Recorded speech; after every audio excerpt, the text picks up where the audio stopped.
কি অবস্থা সবার? যারা অলরেডি যুক্ত হয়ে গেছো তারা একটু কমেন্ট করে জানিয়ে দাও তো সাউন্ড ক্লিয়ার আছে কিনা।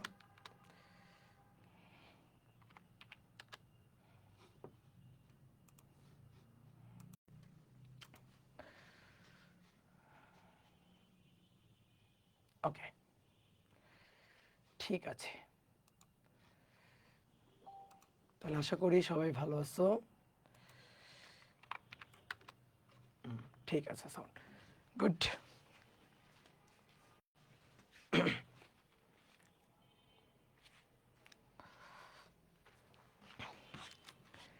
ডিয়ার স্টুডেন্ট, সবাইকে শুভেচ্ছা জানাচ্ছি আজকের ক্লাসে। আশা করি সবাই ভালো আছো, সবাই সুস্থ আছো।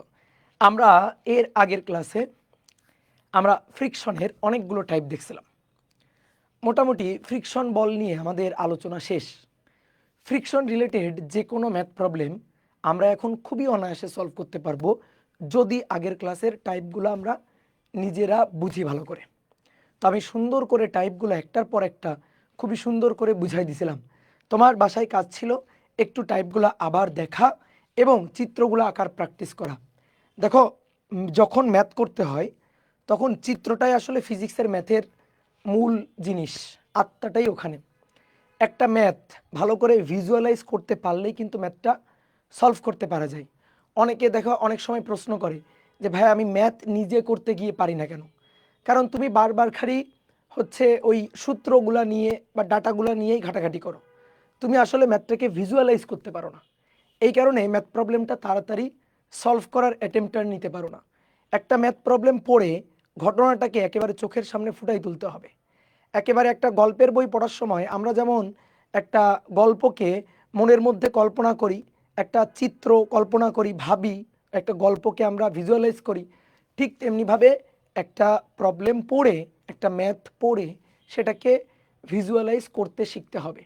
এটা যদি ভিজুয়ালাইজ করতে পারা যায়, চোখ বন্ধ করে ভাবতে পারা যায়, কল্পনা করতে পারা যায়, তাহলে ম্যাথ প্রবলেম তুমি খুব সুন্দর করে সলভ করতে পারবা।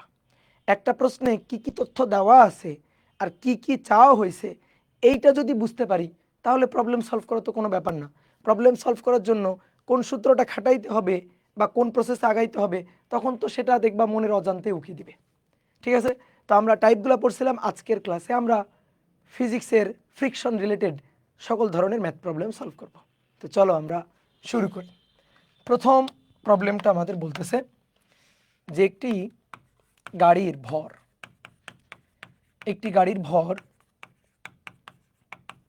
1000 কেজি।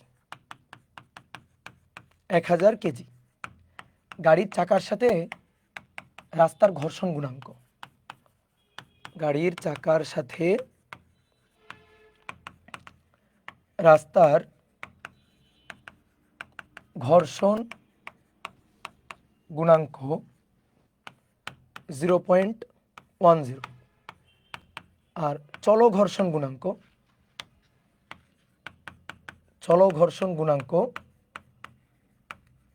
0.04। আচ্ছা, তাহলে আগের ঘর্ষণটা কি? অবশ্যই যেহেতু এটা চলো ঘর্ষণ গুণাঙ্ক বলছে, তার মানে আগের যে ঘর্ষণ গুণাঙ্কটা সেটা হচ্ছে স্থিতি ঘর্ষণ গুণাঙ্ক। এবার দুইটা কোশ্চেন। এক, ন্যূনতম কত বল প্রয়োগ করলে গাড়িটি চলার উপক্রম হবে? গাড়িটি চলার উপক্রম হবে। আর দ্বিতীয় কোশ্চেন, আর কত বল প্রয়োগ করলে,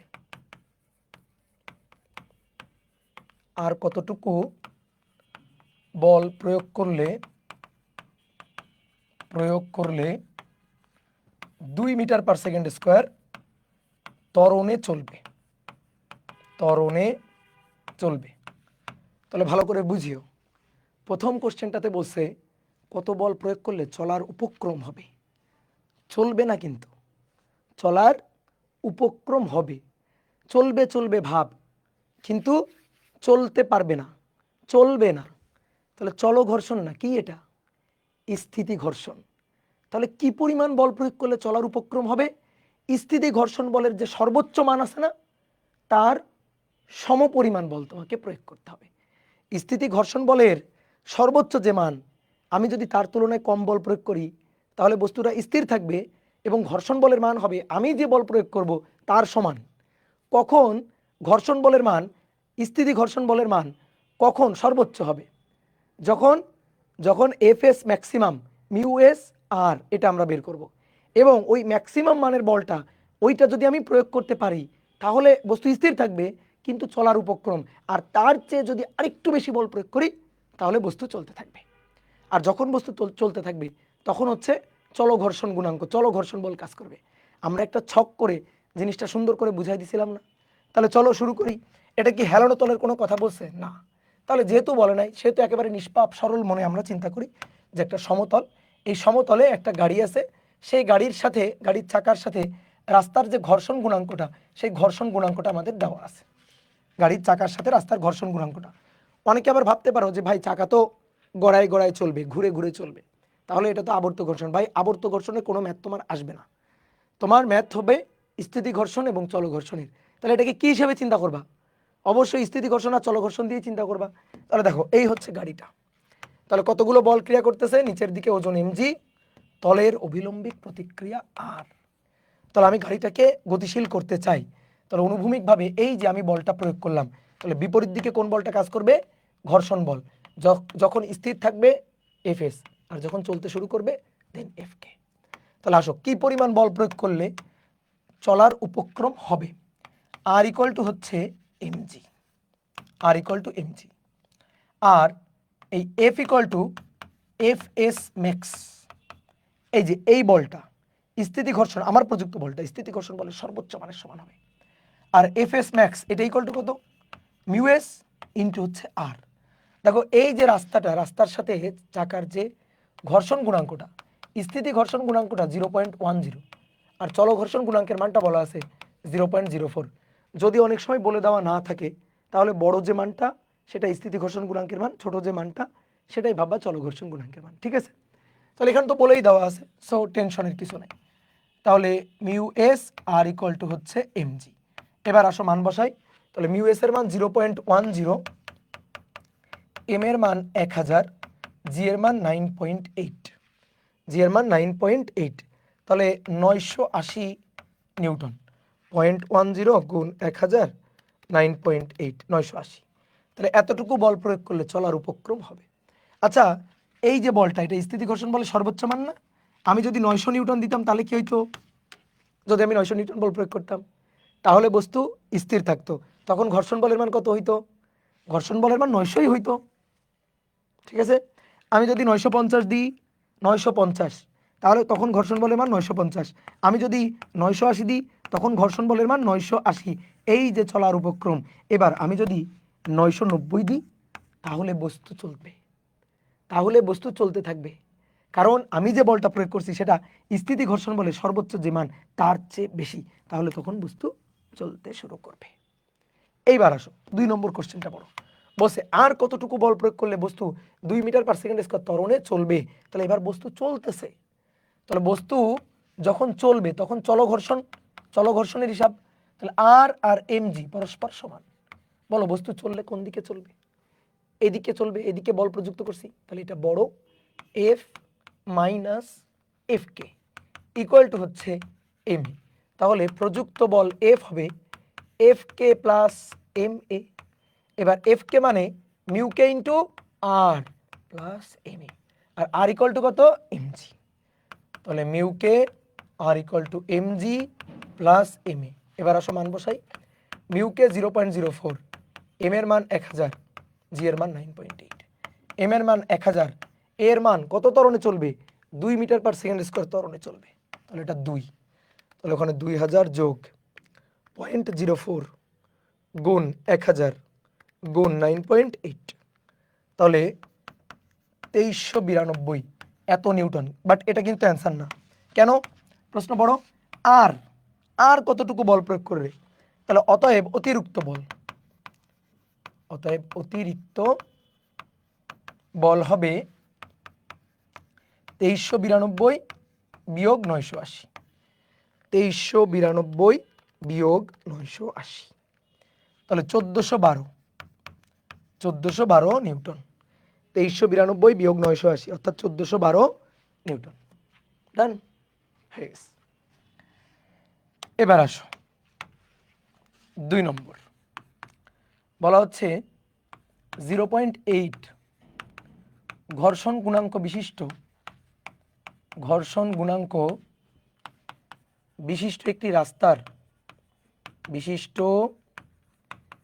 একটি রাস্তার সর্বোচ্চ কত হেলানো তলে, বিশিষ্ট একটি রাস্তার সর্বোচ্চ কত হেলানো তলে একটি গাড়ি না চলে বা না গড়িয়ে থেমে থাকতে পারবে। এটা বুয়েট 7-8 আসা একটা কোশ্চেন, বুয়েট 7-8 সালে আসা। 0.8 ঘর্ষণ গুণাঙ্কের একটা রাস্তায়, এই বলো তো এই ঘর্ষণ গুণাঙ্কটা কোন ঘর্ষণ গুণাঙ্ক, স্থিতি ঘর্ষণ না চল ঘর্ষণ? ভাই কিছু বলে নাই তো, বলার দরকার নেই তো। তোমার এই প্রবলেমটা সলভ করতে গিয়ে যে ঘর্ষণ গুণাঙ্কটা লাগবে অবশ্যই সেটাই দেওয়া আছে। তোমার স্থিতি ঘর্ষণ গুণাঙ্ক লাগবে, তোমার কি অবশ্যই চল ঘর্ষণ গুণাঙ্ক দেওয়া আছে? না। তাহলে যেটা লাগবে সেটাই তো ভাই দেওয়া আছে। তাহলে প্রশ্ন পড়ে বুঝি তো কোনটা লাগবে। বলছে একটা রাস্তা, সেই রাস্তার ঘর্ষণ গুণাঙ্ক 0.8।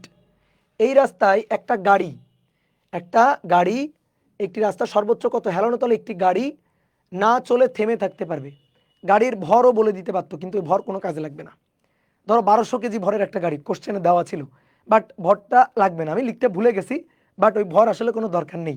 1200 কেজি ভরের গাড়ি হোক আর 12 কেজি ভরের গাড়ি হোক, হেলানো তলে সর্বোচ্চ কত হেলানো তলে গাড়িটি না চলে থেমে থাকতে পারবে, এই প্রশ্নের উত্তরে ভর কোনো ম্যাটার করে না।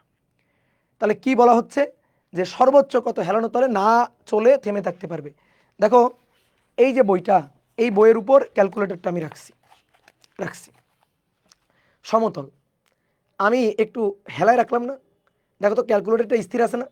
তাহলে এই যে স্থির আছে, এই যে একটু পরে চলতে শুরু করলো, আবার দেখাই, এই পর্যন্ত স্থির আছে, এই দেখো স্থির আছে। আমি আরেকটু কোণে উঁচু করি, কোণে উঁচু করতেছি, এই যে এক সময় পড়ানো শুরু করলো। আমার প্রশ্ন করছে সর্বোচ্চ কত হেলানো তলে, ধরো সর্বোচ্চ এইটাই হচ্ছে হেলানো তল, এই তলে না গড়িয়ে স্থির থাকতে পারবে, এর চেয়ে আর একটু বেশি করলেই গড়াই পড়ে যাবে। তাহলে স্থির থাকবে, থেমে থাকবে, চলবে না, থেমে থাকবে, তাহলে কোন ঘর্ষণ? স্থিতি ঘর্ষণ। তাহলে আসো স্থিতি ঘর্ষণের হিসাব করতে হবে। তাহলে এটা হচ্ছে হেলানো তল, এই কোণটা হচ্ছে থিটা। আমরা এই থিটা কোণের মানটাই বের করতে চাই। ধরো এইটা হচ্ছে বস্তু বা এটা হচ্ছে গাড়ি, এই হেলানো তলে স্থির থাকবে, চলবে না, গতিশীল হবে না, স্থির থাকবে। নিচের দিকে ওজন mg, তলের অভিলম্বিক প্রতিক্রিয়া ছিল আর, মনে পড়ে? তাহলে কে ভালোভাবে আছে? আর। তলের সাথে লম্বভাবে আছে, ভালোভাবে নাই কে? mg। তাহলে কি করতে হবে? ওকে দুটো উপাংশে ভেঙে ফেলতে হবে। তাহলে এই বরাবর একটা উপাংশ, এই বরাবর একটা উপাংশ, এই কোণটা থিটা হলে এই কোণটা থিটা, mg তখন মরে গেছে, mg cos থিটা আর mg sin থিটা। চটপট করে চিত্র এঁকে ফেলতে হবে, একেবারে ঝড়ের বেগে চিত্র এঁকে ফেলতে হবে। অনেকে চিত্র আঁকার সময় এই কাজ করে, এরকম একটা দাগ দেয় একদিন বসে, এরকম দাগ তো দেয় 2 দিন পরে, এরকম একটা কোণ আঁকে, তারপরে এরকম একটা বস্তু আঁকে, হ্যাঁ এখানে লাগে 7 দিন বস্তুটা আঁকতে। তারপরে তলের প্রতিক্রিয়া প্রথমে ভুল করে এইভাবে আঁকে, ওজনের বিপরীতে তলের প্রতিক্রিয়া হবে তলের অভিলম্বিক প্রতিক্রিয়া, তলের লম্ব বরাবর, এটা তলের লম্ব বরাবর প্রতিক্রিয়া আঁকে, তারপরে ওজন আঁকে, তারপরে আবার এটাকে দুইটা উপাংশে বিভাজিত করে, 2 দিন লেগে যায় না। চিত্র হবে এরকম ঘেচাং করে চিত্র, থিটা ব্লক, তলের অভিলম্বিক প্রতিক্রিয়া আর, নিচের দিকে ওজন mg, তার দুইটা উপাংশ, শেষ। চিত্র হবে এরকম ঘেচাং করে চিত্র। কথা কি বুঝছো? এবার mg sin থিটার জন্য নিচে পড়তে চাই, তাহলে তলের উপর স্থির থাকবে, তাহলে এই দিকে বলটা কাজ করবে ঘর্ষণ বল। কোন ঘর্ষণ? স্থির রাখবে, চলবে না, স্থির রাখতে হবে, তাহলে এটা হচ্ছে Fs। ওকে, তাহলে এবার আসো হিসাব নিকাশ দেখি। r সমান সমান mg cos থিটা, r সমান সমান mg cos থিটা, স্থির থাকবে, তাহলে Fs সমান সমান mg sin theta. Okay, math শেষ। Fs মানে μs into r, mg sin theta. এবার μs r equal to mg, no, দেখো r equal to mg cos theta. তাহলে mg cos theta equal to mg sin theta. mg কাটাকাটি, cos ওই পাশে গেল, cos যদি ওই পাশে যায় sin by cos tan theta ভাই, tan theta equal to mu s. তাহলে অতএব theta equal to tan inverse mu S, আর মিউ এস এর মান 0.8। এই যে ঘর্ষণ গুণাঙ্কটা দেওয়া আছে এটা মিউ এসই দেওয়া আছে, এটা মিউ এসই দেওয়া আছে।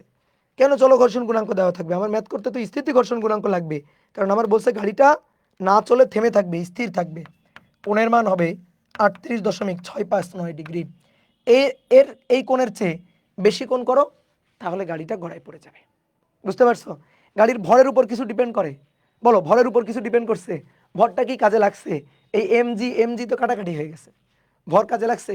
তাহলে বলো তো দেখি, কমন সেন্স খাটায় বলো তো। এই যে হেলানো তল, এই যে হেলানো তল, এই হেলানো তলের উপর 12 কেজি ভরের একটা গাড়ি রাখলাম আর 1200 কেজি ভরের একটা গাড়ি রাখলাম, এই যে হেলানো তলের উপর দুটো রাখছি। তাহলে আমি হেলানো তলকে বাড়াইতে থাকলে একসময় গড়ায় পড়বে। বলো কখন বা কোনটা আগে গড়ায় পড়া শুরু করবে? কোনটা আগে গড়ায় পড়া শুরু করবে? 12 কেজি ভরের গাড়ি না 1200 কেজি ভরের গাড়ি? দুটো একসাথে, দুটো একসাথে। কখন? যখন কোণের মান এই কোণের চেয়ে বেশি হয়ে যাবে, তখনই গড়ায় পড়া শুরু করবে। আর এই কোণ পর্যন্ত স্থির থাকতে পারবে, ভরের উপর কিছু ডিপেন্ড করে না। গড়ায় যখন পড়া শুরু করবে তখন সবগুলোই একসাথে গড়ায় পড়া শুরু করবে। বোঝা গেছে? এই ম্যাথটা আরেকটা ভাবে করা যায়, সেটা হচ্ছে এই যে চিত্র একই থাকবে, FS equal to MG sine theta সমীকরণ 1, আর আর সমান সমান এমজি কস থেটা সমীকরণ 2। এবার 1কে 2 দিয়ে ভাগ, 1কে 2 দিয়ে ভাগ, mg sin theta divided by mg cos theta equal to fs divided by r। mg কাটাকাটি, sin by cos tan theta, tan theta equal to দেখো তো কি এটা, fs বাই r। আর আচ্ছা fs বাই r মানে কি? এটা তো মিউ এস, এটা তো ঘর্ষণ গুণাঙ্ক। ঘর্ষণ গুণাঙ্কের ডেফিনিশন কি পড়ছিলাম?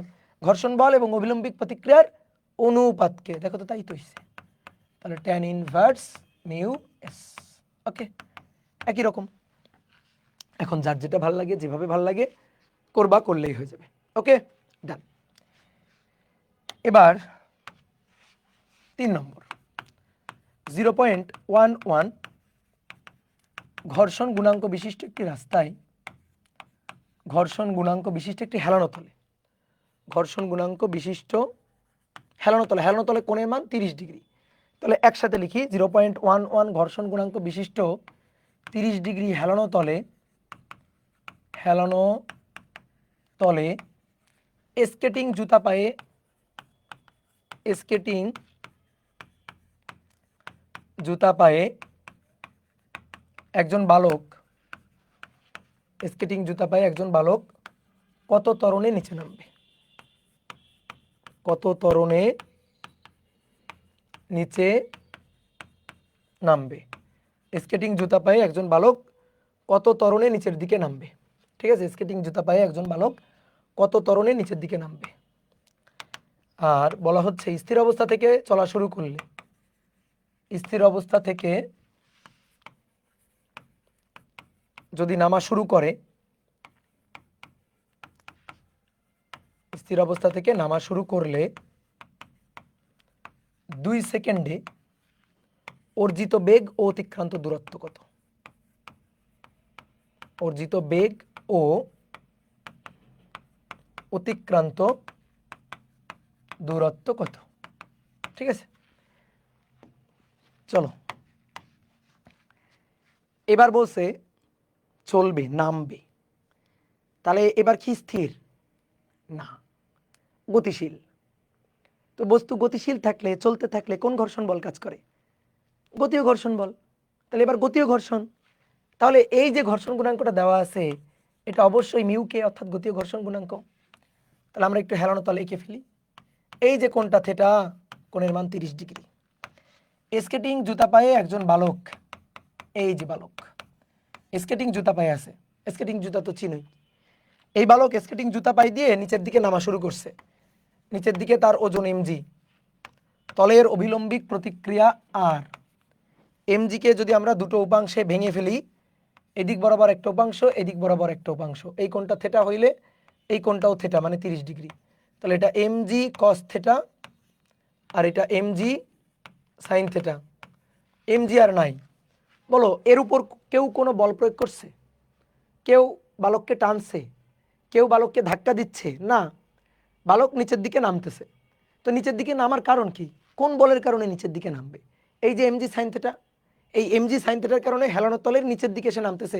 তাহলে স্কেটিং জুতা পাই দিয়ে যদি নিচের দিকে হেলানো তলের নিচের দিকে যদি নামতে থাকে mg সাইন থেটার কারণে, তাহলে বিপরীত দিকে ফ্রিকশন কাজ করবে। কোন ফ্রিকশন? সে তো নামতেছে। তাহলে এবার গতীয় ঘর্ষণ, এবার আর স্থিতি ঘর্ষণ না, এবার হচ্ছে এফকে। ওকে, তাহলে বস্তু যদি এবার গতিশীল থাকে তাহলে আর সমান সমান mg cos থেটা, আর সমান সমান বস্তু এদিক বরাবর গতিশীল, তাহলে এদিক বরাবর যদি গতিশীল হয়, এদিক বরাবর গতিশীল, তাহলে ত্বরণ হলে এদিকে হবে। ঘর্ষণের দিকে তো আর বস্তু যাইতে পারে না, উপরে কি আর উঠতে পারে? নিচেই নামতেছে। তাহলে এটা বড় এটা ছোট, এটা বড় এটা ছোট, mg sine theta minus F K equal to M a. আমাদের টার্গেট কি কি বের করতে বলছে? কত ত্বরণে নিচে নামবে, অর্থাৎ ত্বরণ এর মানটা বের করতে বলছে। ওকে ডান, এর মানটা বের হয়ে গেছে। নাও এবার হিসাব নিকাশ করো। এম এর মান বালকের ভর জানি না, প্রথম ধাক্কাটা এখানে খাইলাম। জি এর মান জানি, থেটার মান 30 ডিগ্রি জানি। এফ কে এর মান জানি না, জানি এফ কে এর মান জানি, আর এম দরকারই নেই। কেন? কারণ এম একটু পরে কাটাকাটি হয়ে যাবে। এফ কে কিভাবে জানি? M g sine theta minus F কে মানে mu K into R equal to M a. তুমি যখন আরেকটু বড় হয়ে যাবা, আমার চেয়ে আরো বেশি বুদ্ধিমান হয়ে যাবা, তখন তুমি কি করবা?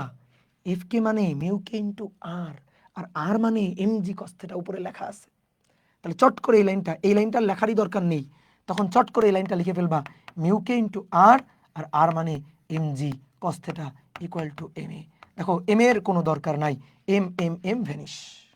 তাহলে অতএব a equal to g common নেওয়া যায় 9.8 sine 30 degree minus mu k 0.11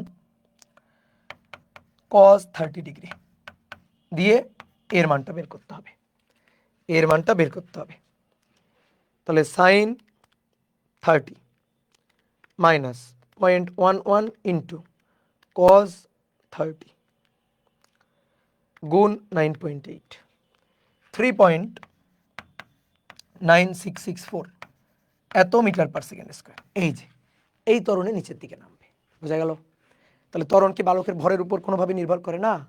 M m M কাটাকাটি, অর্থাৎ ওই তল দিয়ে যেই নামুক না কেন, যত ভরের বালকই নামুক না কেন, সে কিন্তু এই ত্বরণেই নিচের দিকে নামবে। এবার খুব ইম্পর্টেন্ট কথা বলা হচ্ছে, সে স্থির অবস্থা থেকে চলা শুরু করে। দেখো পড়ো এবার বাকি অংশটুকু। স্থির অবস্থা থেকে নামা শুরু করলে 2 সেকেন্ডে তার অর্জিত বেগ কত? ভাই খুবই সহজ জিনিস, এবার জাস্ট গতির ম্যাথ। স্থির অবস্থা থেকে চলা শুরু করছে, হেলানো তল বরাবর চলা শুরু করছে, তাহলে 2 সেকেন্ড পরে তার অর্জিত বেগ ভি কত হবে? সে যেহেতু স্থির অবস্থা থেকে ত্বরণ নিয়ে নামতেছে, তাহলে তার এবার বেগ বাড়বে। ত্বরণ মানে কি? বেগ বাড়বে, এই তল বরাবর বেগ বাড়বে, আর এই বরাবর তুমি ত্বরণ তো বের করছো, তাহলে ত্বরণ বের করলে আদি বেগ যদি 0 হয়, তাহলে 2 সেকেন্ডে অর্জিত বেগ V equal to you plus a t. আর এই তল বরাবর অতিক্রান্ত দূরত্ব এস হবে ইউটি প্লাস হাফ এটি স্কোয়ার। শেষ, ইউটি প্লাস হাফ এটি স্কোয়ার। এটা বের করা মানে এখন যাবতীয় যত ম্যাথ আমি পারবো। ভালো করে শোনো, ভালো করে কান খোলা রেখে শোনো। বালক এই বরাবর, এই যে এই তল বরাবর নিচের দিকে নামতেছে, তাহলে এই তল বরাবর আমি ত্বরণটা বের করছি, এই তল বরাবর আমি ত্বরণটা বের করছি।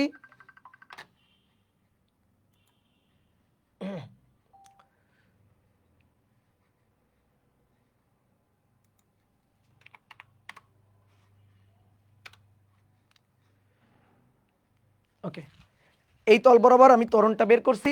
এবার তার গতি এই বরাবর যাবতীয় যত হিসাব এই তল বরাবর হবে, সব জায়গায় আমরা এই ত্বরণ নিয়ে কাজ করব।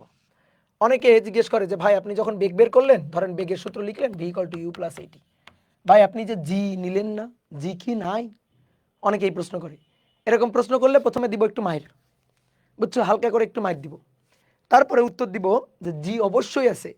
জি থেকেই তো নতুন করে ওই হেলানো তল বরাবর ফ্রিকশনের কারণে নতুন করে এই যে ত্বরণ, দেখো তো সেই ত্বরণের মধ্যে তো জি ছিল, আমি জি সহ ফ্রিকশন গুণাঙ্ক সহ নতুন করে ত্বরণ তো হিসাব করে আনছি। এবার হিসাব করা হয়ে গেছে, এই বরাবর গতির ক্ষেত্রে যাবতীয় যত হিসাব হবে এই ত্বরণ দিয়ে। তাহলে এবার 2 সেকেন্ড পর বেগ, 2 সেকেন্ড পর অর্জিত বেগ, তাহলে এটা 0, এর মান 3.9664 ইন্টু 2 টি এর মান 2, তাহলে অ্যান্সার গুণ 2, তাহলে 7.932 এত মিটার পার সেকেন্ড, 2 সেকেন্ড পর বেগ। এবার 2 সেকেন্ড পর হেলানো তল বরাবর সরণ এস, ইউটি প্লাস হাফ এটি square, u t u0 plus half a 3.9664, t square, t হচ্ছে 2 স্কোয়ার, তাহলে 3.9664 গুণ 0.5 গুণ 2 এর বর্গ 4, তাহলে 7.9328। আচ্ছা, কাকতালীয়ভাবে একই হয়ে গেছে। কেন একই হয়েছে জানো? কেন একই হয়েছে? এত মিটার, কারণ এই যে 2 দেওয়ার কারণে একই হয়েছে। তো 2 এর বর্গ ভাগ 2, তার মানে তো 2ই থাকলো, 3 দিলে আবার আলাদা হইতো। ওকে, ডান, শেষ। বোঝা গেল? Good.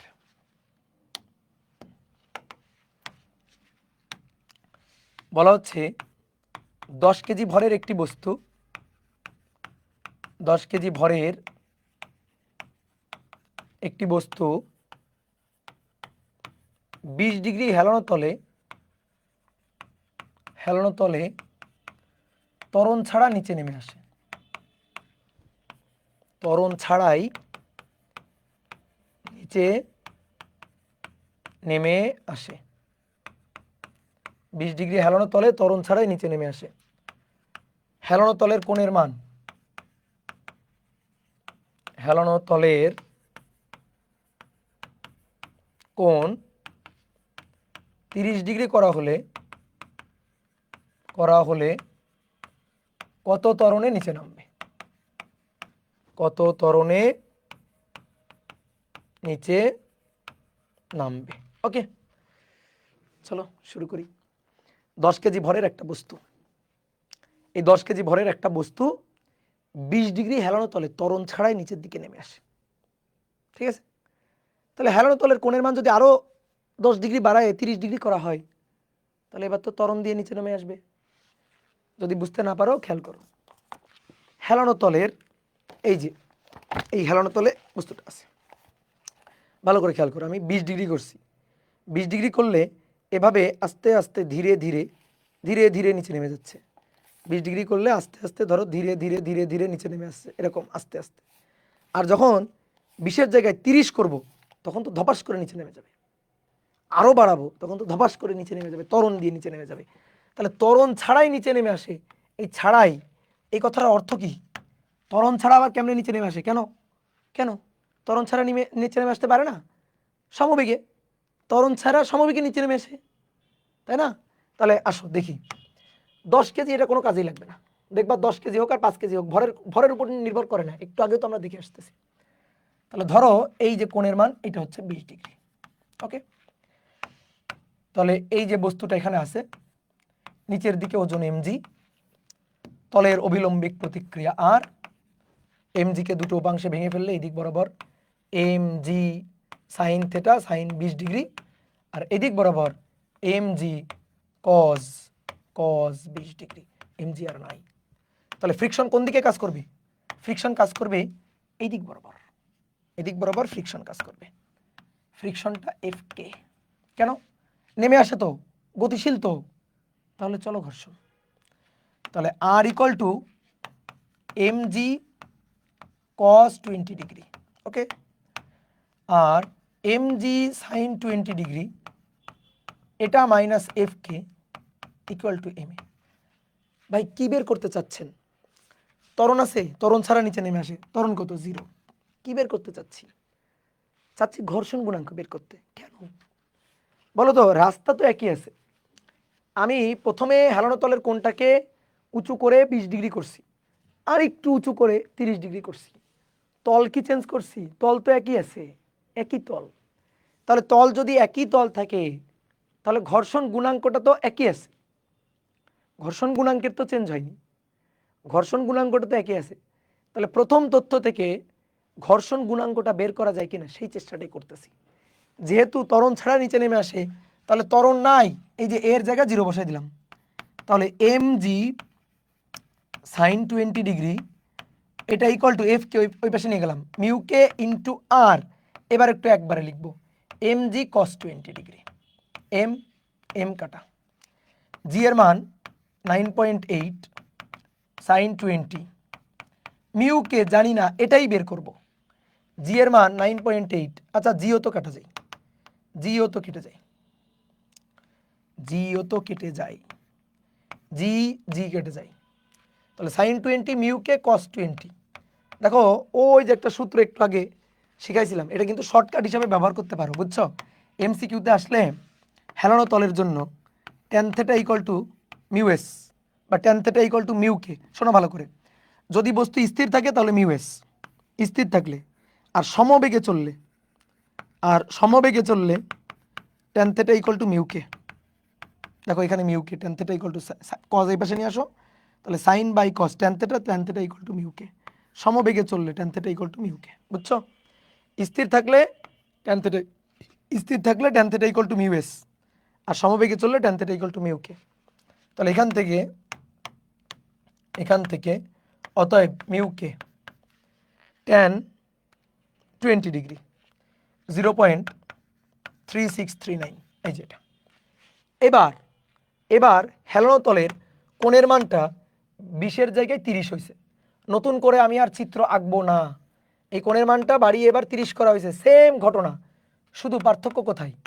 R equal to M g cos 20 হবে, বলো পার্থক্য কোথায়? নিচের দিকে m g sine 20 degree minus F k, এবার ত্বরণ নিয়ে নিচে নেমে আসবে, তাহলে ইকুয়াল টু হবে এম এ। আর বলতে হবে, এবার নিজেরা পারা যাবে না, কি বের করতে হবে? এর মানটা বের করতে হবে।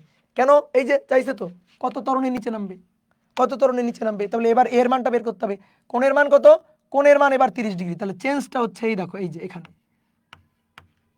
30 ডিগ্রি সাইন 30 ডিগ্রি, তাহলে m g sine 30 minus F কে মানে মিউ কে ইন্টু আর, আর আর মানে M g cos 30 degree equal to M A, m লাগবে না, তাহলে অতএব এ, আসো, জি এর মান 9.8 গুণ সাইন 30 বিয়োগ মিউকে 0.3639 গুণ 9.8 গুণ কস 30 বাই 1.811 এত মিটার পার সেকেন্ড স্কয়ার, এই ধরনের নিচে নেমে আসবে। বোঝা গেছে কত সহজ না ম্যাথগুলো? বলো বুঝতে পারছো কিনা? ওয়েব অ্যাপে ক্লাস হবে না? না, কারণ ওয়েব অ্যাপের একটু পেট খারাপ হয়েছে, ঠিক হয়ে গেলে তারপরে হবে।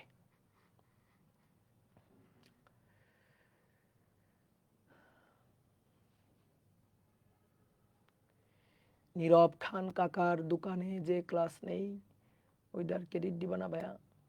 মানে কি? দাদা আপনার জার্সি চাই, মেগা এক্সাম দাও। দাদা আপনার ঠান্ডা লাগে নাই, আমি যে লাইটিং সিস্টেমের মধ্যে আছি ঠান্ডা লাগবে না, আমার সামনে যে কটা লাইট, উপরে যে কটা লাইট, বুঝছো, বোর্ডের সামনে গেলেই গরম লাগতেছে। ওকে ডান, তাহলে আমরা এখন সব পারি। আসো এবার 5 নম্বর বলা হচ্ছে 10 কেজি ভরের একটি ব্লক, খুব ইম্পর্টেন্ট এটা কোশ্চেন, 10 কেজি ভরের একটি ব্লক 30 ডিগ্রি কোণে, 30 ডিগ্রি কোণে ঠেলে 2.5 মিটার পার সেকেন্ড স্কয়ার ত্বরণে গতিশীল করা হয়, ঠেলে ত্বরণে গতিশীল করা হয়। উক্ত তলের ঘর্ষণ বল 12 নিউটন, ঘর্ষণ বলের মানটা দেওয়া আছে। এক, প্রযুক্ত বলের মান কত? তুমি যে ঠেলে নিয়ে গেছো, তো তুমি কত বল প্রযুক্ত করছো? প্রযুক্ত বলের মান। তারপর 2, উক্ত তলের চলো ঘর্ষণ গুণাঙ্ক, যেহেতু বস্তু চলতেছে তাহলে উক্ত তলের ঘর্ষণ গুণাঙ্ক, এই ঘর্ষণ গুণাঙ্কটাই চলো ঘর্ষণ গুণাঙ্ক। কেন বলছে না যে উক্ত তলের ঘর্ষণ বল এত এবং গতিশীল করা হয়, তার মানে এটা অবশ্যই গতীয় ঘর্ষণ বল, আর তার জন্য ঘর্ষণ গুণাঙ্ক গতীয় ঘর্ষণ গুণাঙ্ক। তাহলে উক্ত তলের ঘর্ষণ গুণাঙ্কের মান কত? ঘর্ষণ গুণাঙ্কের মান কত? আর 2 নম্বর, একই বলে, একই প্রযুক্ত বলে একই কোণে, একই প্রযুক্ত বলে একই কোণে টানা হলে, একই বলে একই কোণে টানা হলে, যদি টানা হয় তবে ত্বরণ পূর্বের বেশি নাকি কম হবে? তবে ত্বরণ পূর্বের বেশি নাকি কম হবে? সৃজনশীল প্রশ্নের জন্য খুবই ইম্পর্টেন্ট একটা টপিক। ঠিক আছে, একটা তল, হেলানো তল, হেলানো তল, অনেকে বলতে হ্যাঁ ভাই হেলানো তল, এই যে 30 ডিগ্রি মাইট দিব, ভালো করে পড়ো।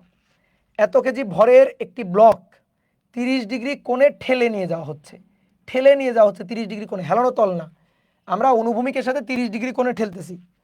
তাহলে এই হচ্ছে ব্লক, এই যে এটা হচ্ছে ব্লক, এই ব্লকটাকে ঠেলা হচ্ছে, অনুভূমিকের সাথে ঠেলা হচ্ছে। অনেকে বলতো ভাই অনুভূমিকের সাথে তো বলে নাই, সব কথা বলে দিবে না তো?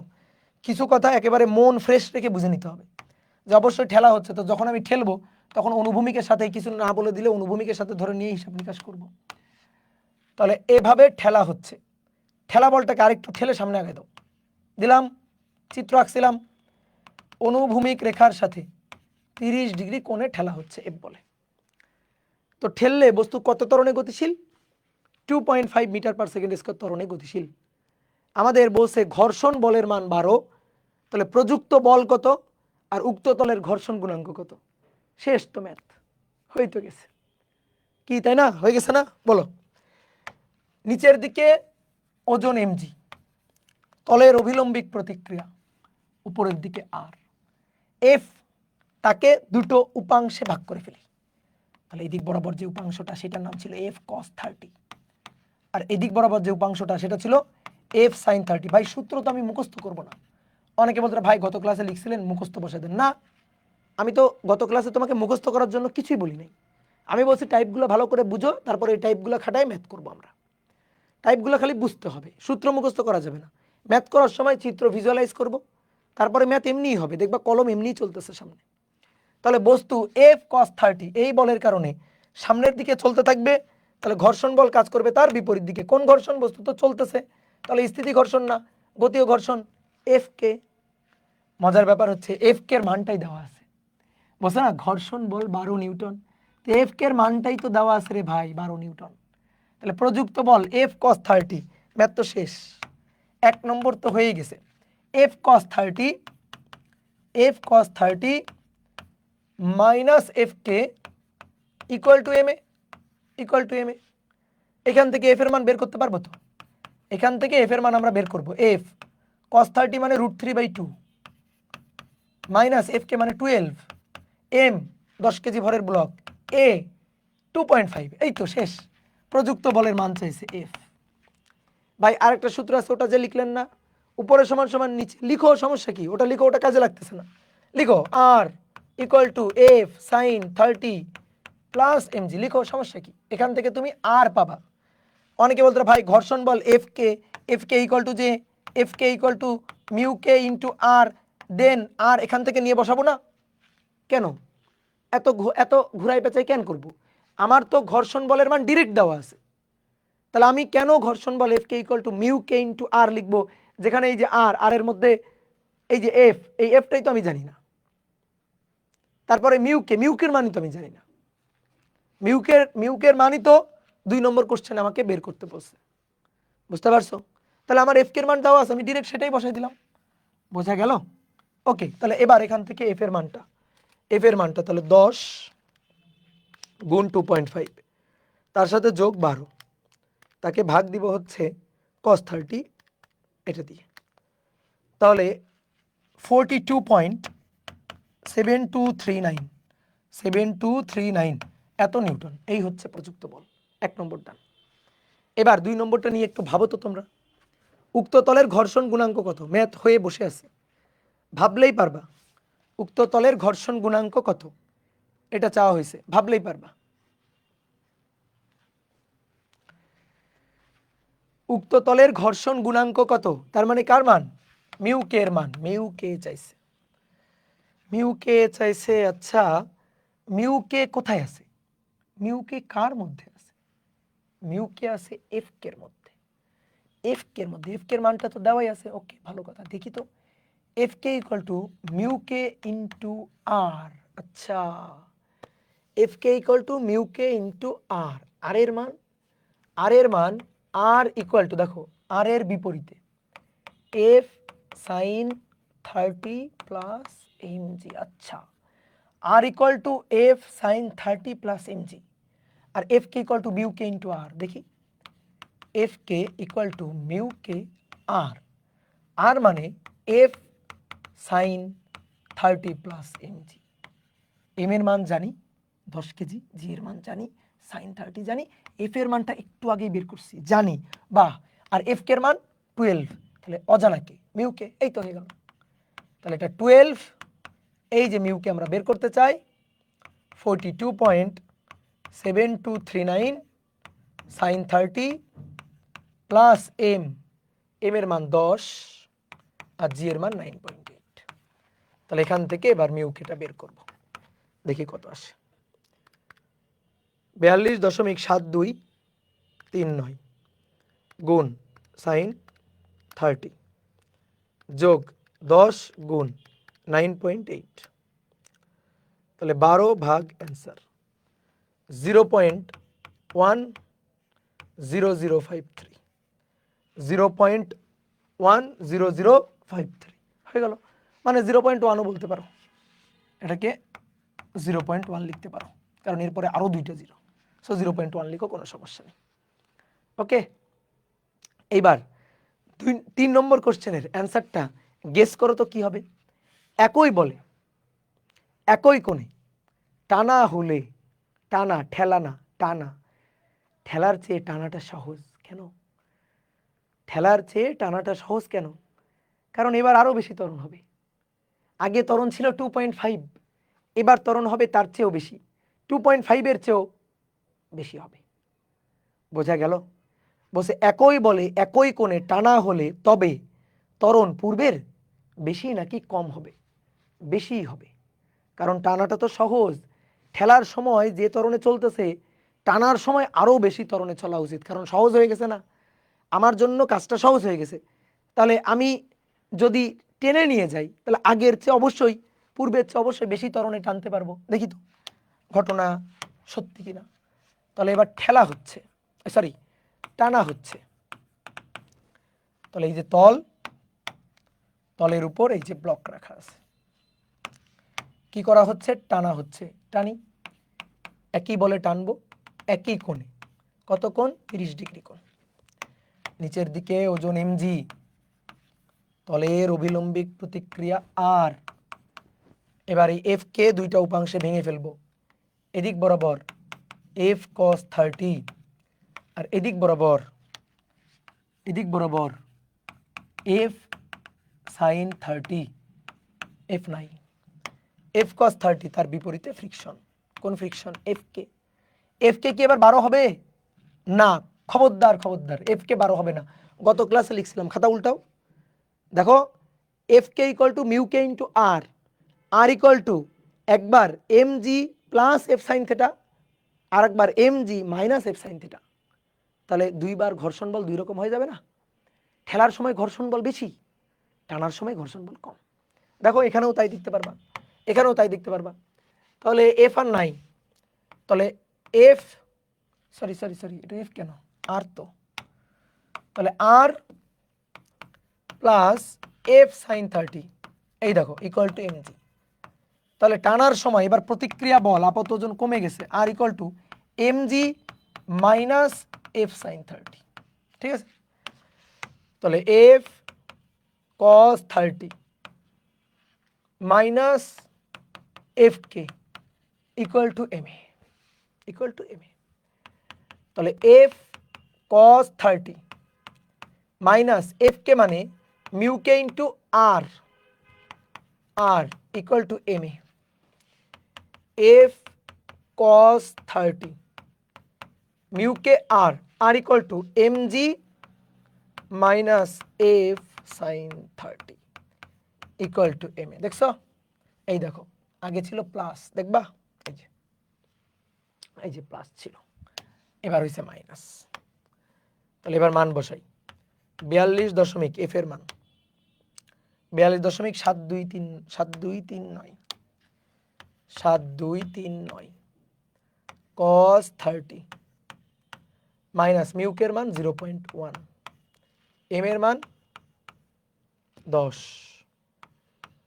জি এর মান 9.8, এফ 42.7239 সাইন 30 মানে হাফ ইকুয়াল টু এম এর মান 10 গুণ এ। তাহলে দেখি কত আসে দেখি, 10 গুণ 9.8 বিয়োগ 42.7239 গুণ 0.5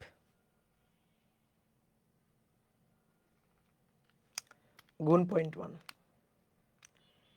42.7239 গুণ cos 30 মাইনাস অ্যান্সার, তাকে ভাগ দিব 10 দিয়ে, 2.933 মিটার পার সেকেন্ড স্কোয়ার। তাহলে এই ত্বরণটা পূর্বের ত্বরণ ছিল 2.5, তার চেয়ে বেশি হলো না। দেখো তাহলে এবার ত্বরণ বেশি, তাহলে টানা যেহেতু সহজ এই কারণে ত্বরণ বেশি। এই ম্যাথটা একেবারে একটা পারফেক্ট বোঝার উদাহরণ যে টানা আর ঠেলা এদের পার্থক্য, যে ঠেলা কঠিন, ঠেলার সময় ফ্রিকশন বেশি, এই কারণেই তো ত্বরণ কম হয়েছিল। আর টানার সময় টানা সহজ, ফ্রিকশন বল কমে গেছে, এই কারণে ত্বরণ বেশি হয়েছে। তাহলে টানা ঠেলা বোঝার জন্য খুবই সুন্দর একটা পারফেক্ট ম্যাথ হচ্ছে এটা। ওকে, এবার 6 নম্বর। 6, একটি গাড়ি 36 কিলোমিটার পার আওয়ার বেগে, এটা এমসিকিউ টাইপ কোশ্চেন, একটি গাড়ি এত বেগে চলছে, ঘর্ষণ বলের কারণে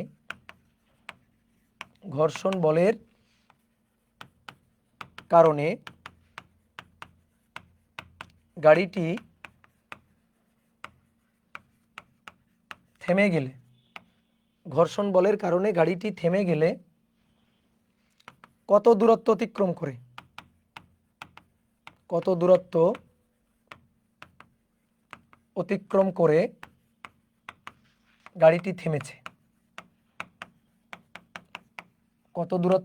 করে গাড়িটি থেমেছে,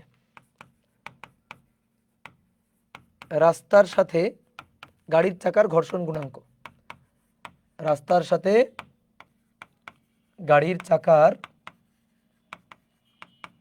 ঘর্ষণ গুণাঙ্ক 0.1। গাড়ির ভর লাগবে না, ভাবো নিজেরা একটু ট্রাই করো।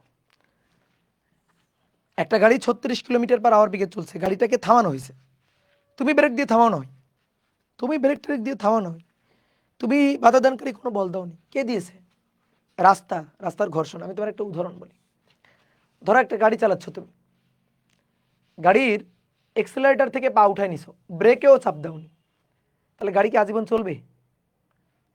এক্সেলারেটর থেকে পা উঠায় নিছো, ব্রেকও চাপে গাড়িটাকে থামাওনি, অর্থাৎ গাড়ি যে অবস্থায় ছিল তুমি জাস্ট এক্সেলারেটর থেকে পা উঠায় নিছো, দেখবা গাড়িটা চলছে, এক সময় গিয়ে থেমে যাবে। সাইকেল প্যাডেল করা বন্ধ করে দিছো, পা উঠায় রাখছো, প্যাডেল করতেছো না, এক সময় থেমে গেছো, মানে এক সময় প্যাডেল করা বন্ধ করে দিছো। তাহলে গাড়ি ওই সময়ে যে বেগ ছিল সেই বেগ নিয়েই আজীবন চলবে না, কারণ যে রাস্তায় চলে সেই রাস্তায় তো ফ্রিকশন থাকে, ফ্রিকশন না থাকলে নিউটনের প্রথম সূত্র অনুযায়ী আজীবন চলতো, কিন্তু ফ্রিকশন থাকার কারণে ফ্রিকশন বল কাজ করে, তখন আস্তে আস্তে বেগ কমতে থামে। 36 কিলোমিটার পার আওয়ার মানে 10 মিটার পার সেকেন্ড, তাহলে 10 থেকে 9, 9 থেকে 8, 8 থেকে 7 করতে এক সময় গাড়ি থামবে। তাহলে থামাইলো কে? ঘর্ষণ বল থামাইলো। প্রশ্ন হচ্ছে কত দূরত্ব অতিক্রম করে গাড়িটা থামছে, এটাই আমাদের বের করতে হবে। ঠিক আছে, এটাই আমাদের বের করতে হবে।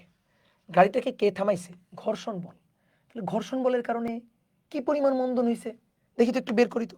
এই হচ্ছে গাড়িটা, দেখো এই হচ্ছে গাড়িটা, নিচের দিকে ওজন mg আর উপরের দিকে প্রতিক্রিয়া বল আর।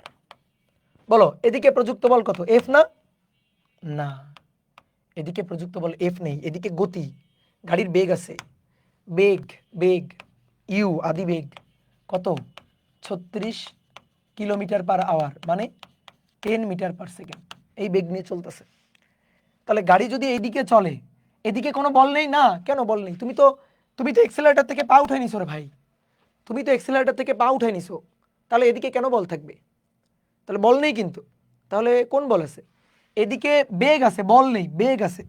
তাহলে যেহেতু এদিকে বেগ, তাহলে ফ্রিকশন কাজ করবে তার বিপরীত দিকে। কোন ফ্রিকশন? গতি ও ঘর্ষণ, কাইনেটিক ফ্রিকশন। কেন? গাড়ি তো চলতেছে, গাড়ি তো চলতেছে। তাহলে কি হবে দেখো, বেগটা কমতে কমতে কমতে কমতে এক সময় গিয়ে বেগটা হবে জিরো, বেগটা জিরো হবে, গাড়ি থেমে গেছে। তাহলে এখান থেকে কত দূরত্ব অতিক্রম করে গাড়ি থামলো এটাই তো বের করতে হবে। তাহলে আগে মন্দনটা বের করি। গাড়ির যে বেগ কমলো, বেগ যে 10, 9, 8, 7, 6, 5 দিয়ে জিরো হলো, তাহলে মন্দন কাজ করছে না? তাহলে গাড়িকে কে থামাইছে? এই বলটা থামাইছে, এই বল। তাহলে গাড়ি থামানোর জন্য বাধাদানকারী যে বলটা এফ, ধরো গাড়িকে থামানোর জন্য বাধাদানকারী বলটা এফ, আমরা এফ ইকুয়াল টুই তো এম এ বলি, তাই না? এফ ইকুয়াল টুই তো এম এ। তাহলে সেই বাধাদানকারী বলটা এফটা কে? এফটা হচ্ছে ফ্রিকশন বল। গাড়িটাকে থামানোর জন্য বাধাদানকারী বল F equal to M a. তুমি যদি ব্রেক দিয়ে থামাইতা তাহলে প্রযুক্ত বল F equal to M A. তাহলে সেই প্রযুক্ত বলটা কে দিয়েছে? কার পকেট থেকে বের হয়েছে? ঘর্ষণের পকেট থেকে। তাহলে এফ এর জায়গায় F K equal to M A, আর এফ কে মানে mu K into R equal to M A. এবার আর মানে কত দেখো, দেখে বলো, R equal to M G. তাহলে mu K R equal to M G M A, এই যে এম এম কাটাকাটি, তাহলে A equal to mu K 0.1 আর জি এর মান 9.8, জি এর মান 9.8। ওকে, তাহলে 0.98 এত মিটার পার সেকেন্ড স্কোয়ার, এই হচ্ছে ত্বরণ। 0.98 এত মিটার পার সেকেন্ড স্কোয়ার, এটা হচ্ছে ত্বরণ, সরি ত্বরণ বলতেছি মন্দন। কেন? কারণ গাড়িতে থামছে তো, তাহলে এটা ত্বরণ, এটা কি মন্দন, বুঝলা? এইবার মন্দন পেয়ে গেছে না, ম্যাথ শেষ। মন্দন পেয়ে গেছো না, ম্যাথ শেষ। এস বের করতে হবে। তাহলে v square equal to u square minus 2as। V এর মান 0, ইউ এর মান 10, মাইনাস 2 এর মান 0.98, এস এর মান বের করতে হবে কত দূরত্ব অতিক্রম করে থামছে। এস হচ্ছে 10 স্কোয়ার ভাগ 2 ইন্টু 0.98, 51.02 মিটার। বুঝছো? দেখো এই জায়গাটা অনেকে বুঝতে পারো নাই। ওকে, দেখো আর একটা ভাবে তোমার এই জায়গাটা দেখা দিচ্ছি, না বুঝতে পারলে। আচ্ছা তুমি ধরো এইদিকে বল দিছো, ধরো এফ।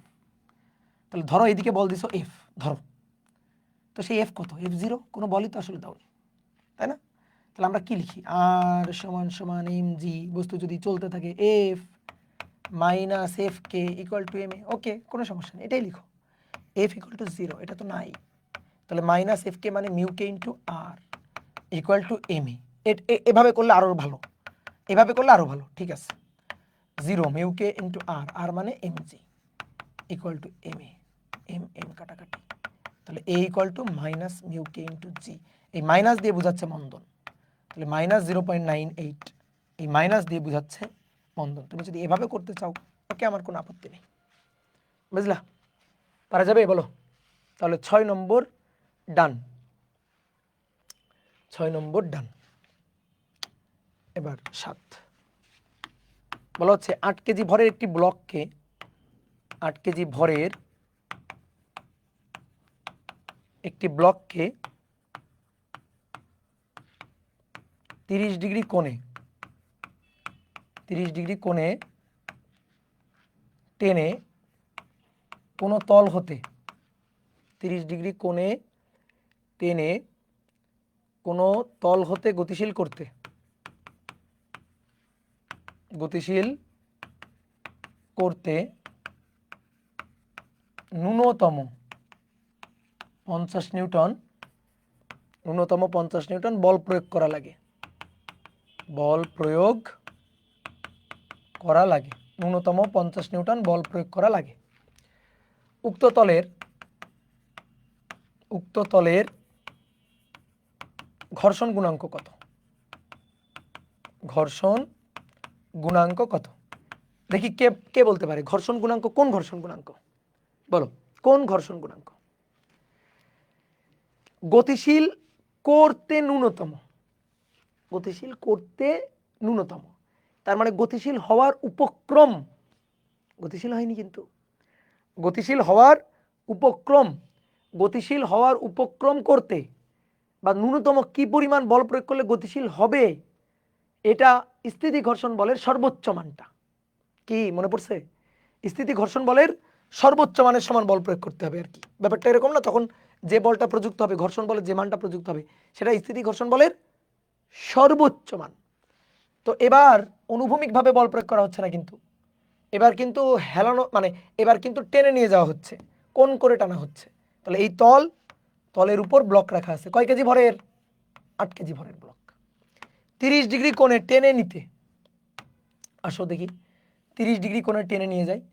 তাহলে এই যে প্রযুক্ত টান বল কত কোণে? 30 ডিগ্রি কোণে টেনে নিয়ে যাচ্ছি, প্রযুক্ত টান বল এফ, এই এফ লাগবে 50 নিউটন। তাহলে এটা চলার উপক্রম হবে বা চলবে ভাব, মানে গতিশীল করতে ন্যূনতম বল লাগবে। বোঝা গেছে? নিচের দিকে ওজন এমজি। ক্ষেত্রটা পড়ে চিত্রটা আঁকতে পারলেই না কাজ শেষ। তলের প্রতিক্রিয়া আর এফ কে এবার দুটো উপাংশে ভেঙে ফেলবো। এদিক বরাবর এফ কস 30, এফ কিন্তু আর নাই, আর এদিক বরাবর এফ সাইন 30। ওকে, তাহলে এফ কস 30 নিয়ে চলতেছে সামনে, তাহলে ফ্রিকশন কাজ করবে কোন দিকে? এই যে বিপরীত দিকে ফ্রিকশন। কোন ফ্রিকশন? এফ কে। কোন ফ্রিকশন? এফ কে। বুঝে গেছে নাকি? বলো ঠিকঠাক লিখছি? ফ্রিকশন এফ কে, চলবে, চলার উপক্রম হবে। তাহলে এফ এস, তাহলে আসো R plus F sine 30 equal to MG, R F cos 30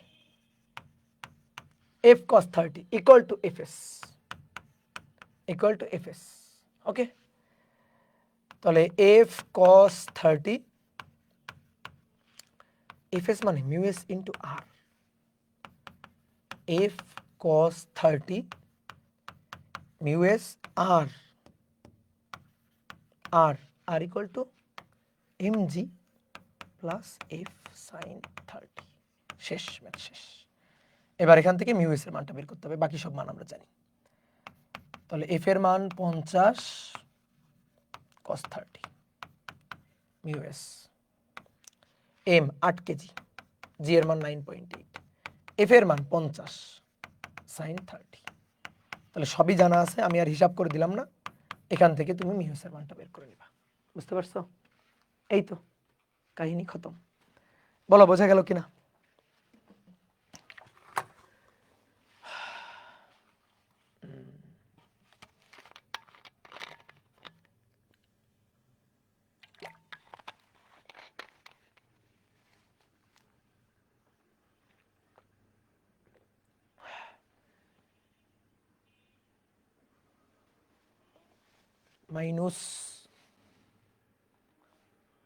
minus আবার কি? Mu S. দাদা দিনের পড়া দিনে শেষ করলে কি পড়াশোনা রাইট লাইনে আছে? দিনের পড়া রাতেও শেষ করতে পারো, দিনের পড়া দিনেই শেষ করতে হবে এমন কোনো কথা নেই, দিনের পড়া রাতেও শেষ করা যায়। তবে দিনের পড়া দিনে বা দিনের পড়া রাতে যদি শেষ করা যায়, তাহলে তুমি ঠিকঠাক লাইনে আসো। ভাই মাইনাস হবে না? কোথায় মাইনাস হবে? R equal to M G minus, ও সি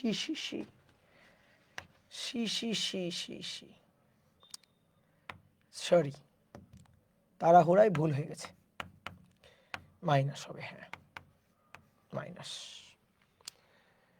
ঠিক আছে, হ্যাঁ আর সমান সমান এমজি মাইনাস। ওকে, তাহলে চলো এবার দেখো, আমরা ওই যে পুলি কপি কলের ম্যাথ করছিলাম, মনে আছে? তখন আমরা কোনো ফ্রিকশন দেখাইছিলাম না। আচ্ছা, এর সাথে যদি একটু ফ্রিকশন মিশাই দেওয়া হয় তাহলে কেমন হয়? খুব ভালো হয়। দেখি তো, চলো তো এর সাথে একটু ফ্রিকশন মিশাই দিই, দেখতে কেমন লাগে দেখি। এই যে একটা সমতল, এই কর্নারে এখানে একটা পুলি রাখা আছে, পুলির উপর দিয়ে দড়ি দিয়ে দুটো ব্লক, এই পাশে একটা ব্লক এভাবে ঝুলানো আছে, এই ব্লকটা 5 কেজি ব্লক, এখানে একটা ব্লক রাখা আছে, এই ব্লকটা 2 কেজি ভরের ব্লক। আর এই যে তল, এই তলের ঘর্ষণ গুণাঙ্ক, এই তলের ঘর্ষণ গুণাঙ্ক এটা 0.1। কোন ঘর্ষণ গুণাঙ্ক? চলো ঘর্ষণ গুণাঙ্ক 0.1। তাহলে এখন আমাদের প্রশ্ন করছে যে এক, পুলির সাধারণ ত্বরণ কত? পুলির সাধারণ ত্বরণ কত? আর 2 নম্বর, দড়ির টান, দড়ির টান কত? আর 3 নম্বর হচ্ছে 2 কেজি ব্লক স্থির অবস্থা হতে চলতে শুরু করলে, স্থির অবস্থা হতে চললে, স্থির অবস্থা হতে চললে 3 সেকেন্ড পর, 3 সেকেন্ড পরে বেগ কত হবে? এইটা হচ্ছে 1 নম্বরটা লেজুর ত্বরণ বের করলেই তো 2 সেকেন্ড 3 সেকেন্ড পর বেগ বের করা যাবে, v equal to q plus at. বুঝা গেছে? তো চলো দেখি হিসাব নিকাশ দেখি। আমরা পুলির ক্ষেত্রে এর আগে সাধারণ ত্বরণ বের করছিলাম, তখন কোনো ফ্রিকশন ছিল না, এই তলটা ছিল ঘর্ষণহীন, এবার ঘর্ষণ আছে, এবার ঘর্ষণ গুণাঙ্ক দেওয়া আছে। ওকে, কোনো সমস্যা নেই, কোনো সমস্যা নেই, ম্যাথ ঠিক আগের মতোই, শুরু করলেই দেখবা শেষ। তাহলে নিচের দিকে এমজি, এটা এমন, তাহলে এমন জি, এটার এই যে নিচের দিকে M2G। দড়ির টান দেখো, দড়ির টান M1G, বস্তু দেখবা এটা নিচের দিকে নামবে, এটা ডান দিকে সরতে থাকবে, তাহলে বস্তু নিচের দিকে নামতেছে, তাহলে দড়ির টানটাই যে টি উপরের দিকে, আর এই ব্লকের ক্ষেত্রে দড়ির টান এইদিকে, দড়ির টান টি। ঠিক আছে, এবার তাকাও, এই ব্লকের ক্ষেত্রে আর একটা বল আছে। কেন? এই যে তলটা, এই তলটা তো ঘর্ষণহীন তল না, ঘর্ষণযুক্ত তল, তাহলে তলের অবিলম্বিক যে প্রতিক্রিয়া সেটা হচ্ছে আর। আর এই টি বলের কারণে, টি টান বলের কারণে বস্তু এদিক বরাবর গতিশীল হবে, এ ত্বরণে আসতে থাকবে। তাহলে বস্তু এ ত্বরণে যদি গতিশীল হয়, বোঝাই যাচ্ছে এই ব্লকটা যদি এদিকে গতিশীল হয়, তাহলে ফ্রিকশন কাজ করবে, এই যে তার বিপরীত দিকে ফ্রিকশন কাজ করবে, বিপরীত দিকে ফ্রিকশন কাজ করবে। তাহলে এই যে ফ্রিকশনটা, এই ফ্রিকশনটা হবে এফ কে, ফ্রিকশনটা হবে এফ কে। কি বোঝা গেল? তাহলে এবার আসো হিসাব করি, এবার হিসাব করি, এ ত্বরণে এটা নিচের দিকে নামতেছে, আর এটা এ ত্বরণে ডান দিকে যাচ্ছে। তাহলে আসো সূত্র খাটাই, সূত্র খাটাই হিসাব নিকাশ করি, দেখি কি হয়। এমনের জন্য, এমন, এমনের জন্য এই যে এমন এদিকে যাচ্ছে, তাহলে এটা বড়, এমন জি মাইনাস টি ইকুয়াল টু এমন এ, সমীকরণ 1। এবার M2 এর জন্য, M2 এর জন্য টি, এদিকে টি, টি মাইনাস এফ কে, minus F k, T minus F কে। আচ্ছা, এফ কে এর মানটা একটু হিসাব করে রাখি তো। এফ কে ইকুয়াল টু কি? মিউ কে ইন্টু আর, আর mu K R equal to M2G, R equal to M2G। তাহলে T minus F k, T minus F k, f কে মানে mu K M2G equal to M2A, সমীকরণ 2। এই সমীকরণ 2। তাহলে এবার কাটাকাটি, বুঝলা? এ বের করতে চাই, তাহলে এ M1 M2, এখান থেকে M1 minus mu K M2 into G, আমার তো এ বের করতে হবে। তাহলে A equal to M1 minus mu K M2 divided by M1 plus M2 into G.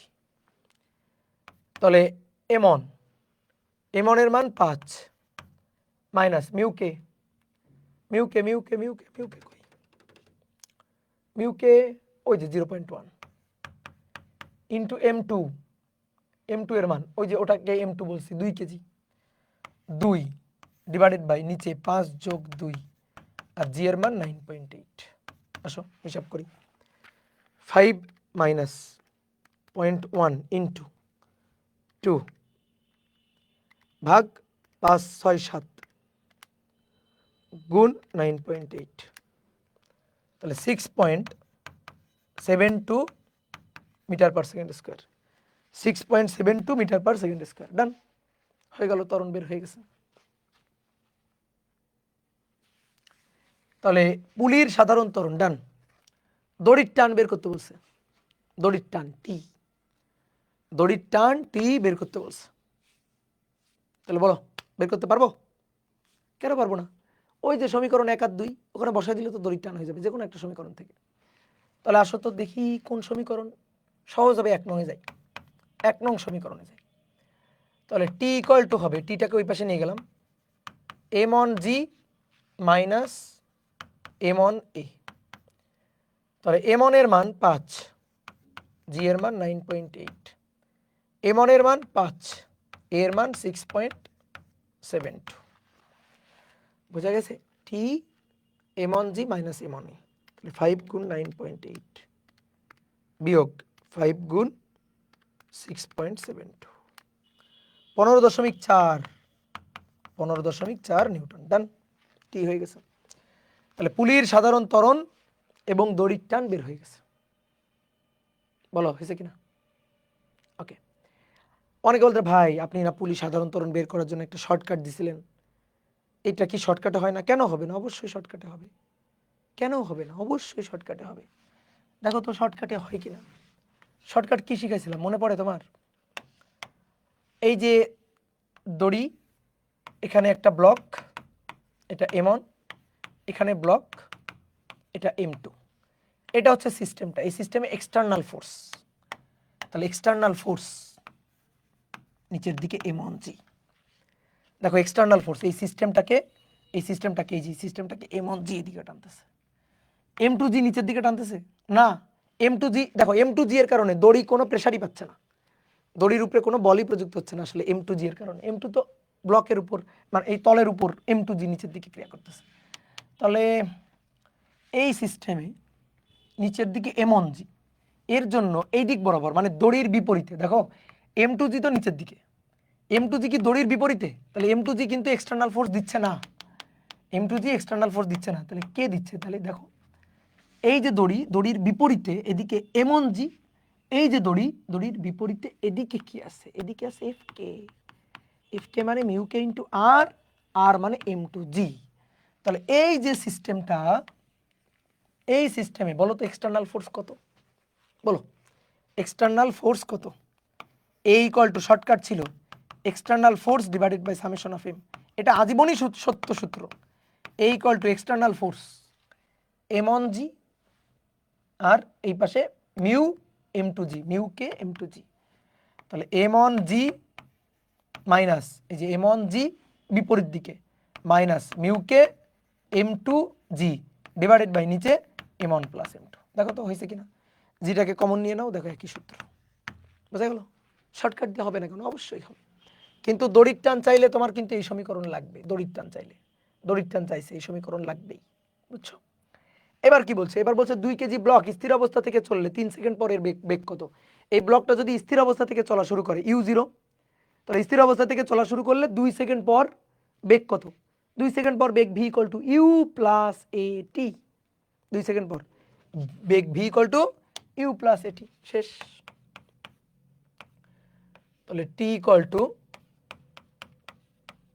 2 second পর বেগ v equal two u plus at।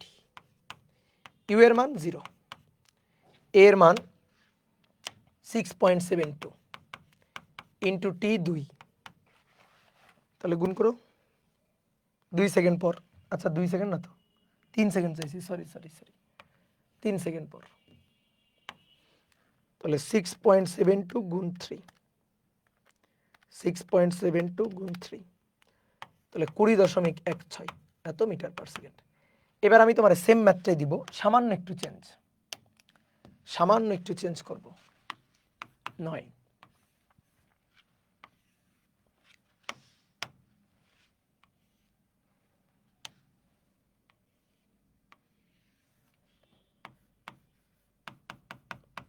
এমন 5 কেজি,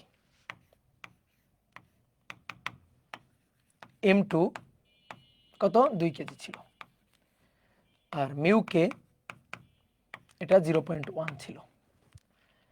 তাহলে এখান থেকে দেখো সেম জিনিস, শুধু এবার বলা হচ্ছে কি ভালো করে শোনো, টি ইকুয়াল টু 0-তে এটার বেগ, টি ইকুয়াল টু 0-তে এর বেগ এদিক বরাবর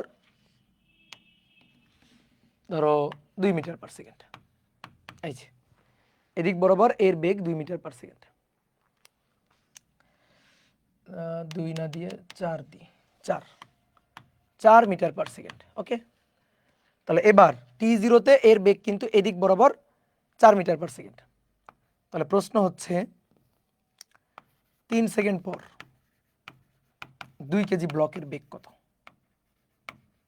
2 কেজি ব্লকের বেগ কত এবং ওই অবস্থান হতে অতিক্রান্ত দূরত্ব কত? ওই অবস্থান হতে অতিক্রান্ত দূরত্ব কত? কঠিন কিছুই না, একটু ভাবো, ভাবলেই হয়ে যাবে। অতিক্রান্ত দূরত্ব কত? কঠিন কিছুই না, একটু ভাবো, ভাবলেই হয়ে যাবে। তাকাও, এটা স্থির অবস্থা ছিল, তাই না? তাহলে স্থির অবস্থা থেকে এই দিক বরাবর ত্বরণ নিয়ে যাচ্ছে, এই কারণে ত্বরণ নিয়ে চললে বেগ বাড়বে। 2 সেকেন্ড পর ধরো, 3 সেকেন্ড পর ধরো এখানে আসলো 3 সেকেন্ড, তাহলে 3 সেকেন্ড পর এখানে তার অর্জিত বেগ v equal to you plus at. U এর মান স্থির অবস্থা থেকে চলা শুরু করছিল বলে ইউ 0 হয়েছিল। আচ্ছা, যদি তুমি যখন দেখছো, ভালো করে শোনো, যখন তুমি দেখছো তখন যদি এর বেগ এইদিকে থাকতো 4 মিটার পার সেকেন্ড, তাহলে কি হইতো? যখন তুমি দেখছো মানে t0-তে যে মুহূর্ত থেকে তুমি সময় গণনা শুরু করছো, সেই মুহূর্তে তার বেগ যদি থাকতো 4 মিটার পার সেকেন্ড এইদিকে, তাহলে তখন আমরা কি লিখতাম? v equal to you plus at. তখন ইউ এর জায়গায় বসাইতাম 4। বুঝলা? এ তো একই থাকতো, এর কি কোনো চেঞ্জ হইতো নাকি? এর কেন চেঞ্জ হবে? এর সাথে এর আদিবেগের কি সম্পর্ক? বোঝা গেছে? তাহলে এ তো একই থাকতো, তাহলে আমি টি সময় পর তার যদি বেগ বের করতে চাইতাম v equal to you plus at, তাহলে ইউ তখন যখন আমি দেখছি সেই মুহূর্তে তার বেগ ছিল 4, তাহলে ওই মুহূর্তে ওই অবস্থান থেকে এরপর 3 সেকেন্ড পরে বেগ টি এর মান 3 বসাবো, এর মান বসাই দিব, v বের করব। তাহলে এবার একটু বোঝো তো, বস্তুটাকে তুমি যখন দেখছো তখন এদিকে যাচ্ছে না, এই দিকে যাচ্ছে, তাহলে কি হবে? বলো, তাইলে ইউ এর জায়গায় +4 বসবে না, বসবে -4। কেমন? দেখো কেমন, এই যে যখন দেখা হয়েছে, এবার টি ইকুয়াল টু 0-তে যখন আমি অবজার্ভ করছি তখন বেগটা এদিকে ছিল, এদিকে।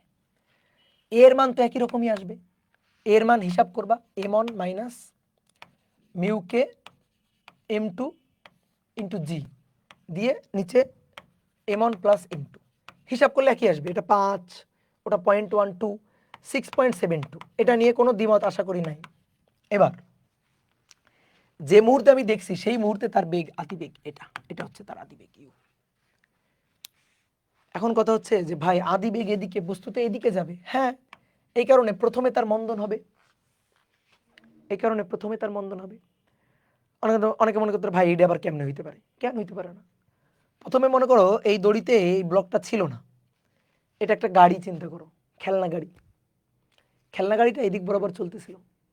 তাহলে যে মুহূর্তে আমি দেখছি তখন এই মুহূর্তে তার বেগ ছিল 4 মিটার পার সেকেন্ড, এবং ওই মুহূর্তে কেউ একজন এখানে একটা ব্লক ঝুলাই দিছে,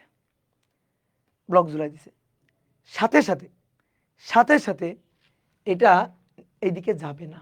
কি মনে হয়, একটু কমন সেন্স খাটাও। ওই মুহূর্তে ওর বেগ ছিল কত? 4।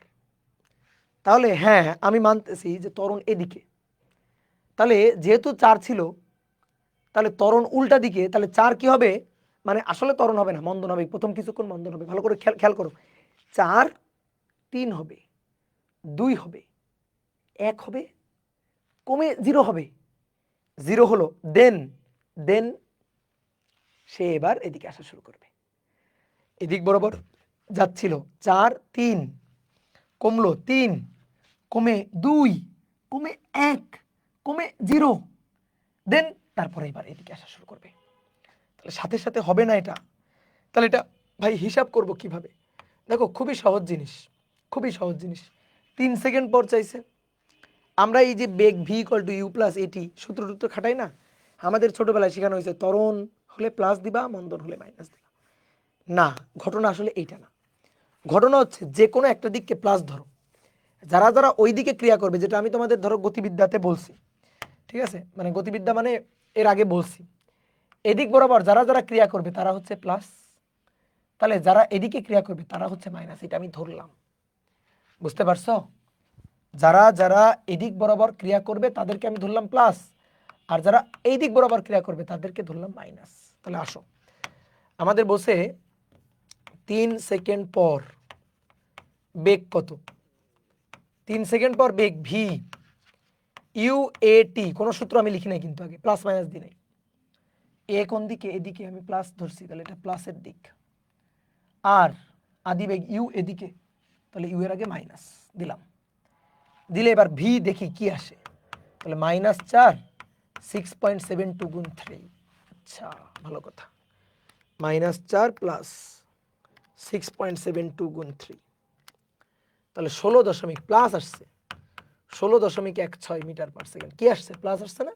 এই যে প্লাস মানে কোন দিকে? ডান দিকে। অর্থাৎ বস্তুর বেগ 0 হয়ে গেছে। 4 3 2 1 0 হয়ে বস্তু এবার এদিকে আসতেছে, আর যখন এদিকে আবার আসতে থাকবে তখন এই ত্বরণের কারণে আবার বেগ বাড়বে। এবার কমে তো 0 হয়েছে, 0 থেকে 1 2 3 4 5, এবার বেগ আবার বাড়তে বাড়তে এই বেগে পৌঁছাবে। বুঝছো? আমি যদি খুবই অল্প সময়, অর্থাৎ মনে করো t0 ঠিক একটু পরে, ধরো 0.2 সেকেন্ড পরে, 0.2 সেকেন্ড পরে হিসাব করতাম, তখন দেখতা বেগের মানটা মাইনাস আসতো। দেখো আমি যদি 0.2 সেকেন্ড পরে হিসাব করি, এটা চাই না, আমি তোমার বিশ্বাস করানোর জন্য দেখাচ্ছি। 0.2 সেকেন্ড পর যদি ভি হিসাব করি, তাহলে ইউ এ টি, এর আগে প্লাস, এর ভি এর ইউ এর আগে মাইনাস, -4, এর মান 6.72 গুণ 0.2, দেখি কত আসে। -4 প্লাস 6.72 গুণ 0.2 মাইনাস, এই যে -2.656 এত মিটার পার সেকেন্ড। দেখছো হয়েছে? এই মাইনাস মানে কোন দিকে? বাম দিকে। বস্তু এখনো বাম দিকে যাচ্ছে, ঠিক আছে। বেগ কমে গেছে, হ্যাঁ, 4 ছিল, কমে 2.6 আসছে, ঠিক আছে। তারপরে আরেকটু সময়ের মান 0.3 বসাবা, দেখবা আরেকটু কমে যাবে, 0.4 বসাবা, দেখবা আরেকটু কমে যাবে, একসময় 0 হয়ে যাবে, একসময় 0 হয়ে যাবে। তারপরে বস্তু ডান দিকে আসতে থাকবে এবং তার বেগ বাড়তে থাকবে। বোঝা গেছে? এবার আসো এস, এস ইকুয়াল টু ওই অবস্থান হতে অতিক্রান্ত দূরত্ব, s equal to u t half এটি স্কোয়ার, ঠিক আছে। আমরা দূরত্ব না তো, আমরা তো সরণ হিসাব করি আসলে, দূরত্ব বললে আসলে এটা সরণ। ইউটি প্লাস হাফ এটি স্কোয়ার প্লাস এটা মাইনাস, দেখি কি আসে, -4 ইন্টু t3 প্লাস হাফ 6.72 টি স্কোয়ার, টি কত? টি কত? 3, তার স্কোয়ার, -4 গুণ 3 প্লাস 0.5 গুণ 6.72 গুণ 3 3 9, 18.24 প্লাস 18.24। তাহলে কোত্থেকে? এই যে এখান থেকে, এই অবস্থান থেকে এদিকে ডান দিকে, তাহলে এই যে প্লাস আসছে এটা মানে কোন দিকে? ডান দিকে। বোঝা গেছে? পারা যাবে এখন? বলো, দেখো ভালো করে দেখো, ভালো করে দেখো। ওকে, গুড। এবার আসো আমরা ফ্রিকশনের আরেকটা ম্যাথ করব, 10 নম্বর। 10 নম্বর বলা হচ্ছে এটা একটা দেওয়াল, উলম্ব দেওয়াল, এই দেওয়ালে একটা ব্লক, এই ব্লককে তুমি এভাবে ঠেলে রাখছো, 50 নিউটন বল দিয়ে ঠেলে স্থির রাখছো। এই তলের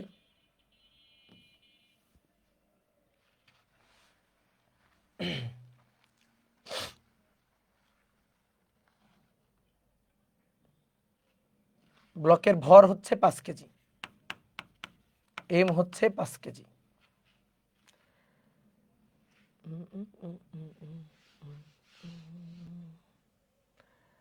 তাহলে তলের স্থিতি ঘর্ষণ গুণাঙ্ক কত? ব্লকটি স্থির থাকলে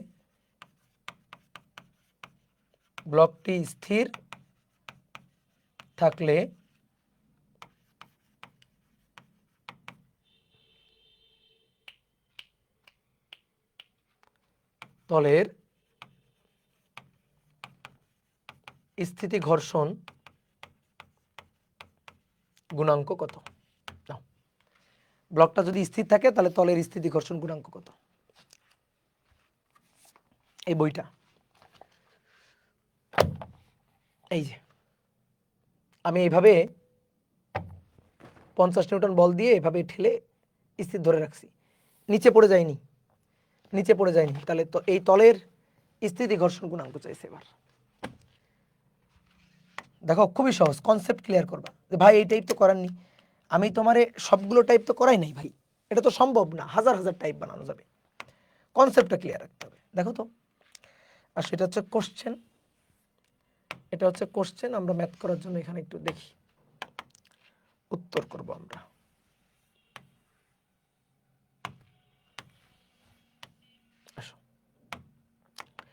দেখো নিচের দিকে এই যে ব্লকটা, এই ব্লকটার ওজন নিচের দিকে এমজি, এমজি বলের কারণে পড়ে যেতে চাই।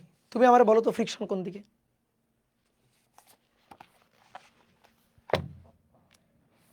পড়ে যাইতে চাই, এমজির কারণে পড়ে যাইতে চাই, তাহলে নিচের দিকে আসতে চাই, আপেক্ষিক গতি নিচের দিকে আসতে চাই, তাহলে ফ্রিকশন কোন দিকে? উপরের দিকে। ফ্রিকশন কোন দিকে? উপরের দিকে। নিচের দিকে পড়ে যাইতে চাই, এই যে দেখো এই তল ঘেঁষে পড়ে যাইতে চাই, তাহলে ফ্রিকশন এই যে এই তলে উপরের দিকে, বোঝা গেছে? ফ্রিকশন এই তলে উপরের দিকে স্থির রাখছে না, তাহলে এটা এফএস, স্থির রাখছে তো, তাহলে এটা এফএস, বুঝলা? এইবার আসো, তলে তুমি এভাবে ধাক্কা দিয়ে ঠেলে রাখছো না, এভাবে ঠেলে রাখছো না, তাহলে তুমি বল প্রয়োগ করছো 50 নিউটন, তাহলে তলও কিন্তু একটা প্রতিক্রিয়া দিবে,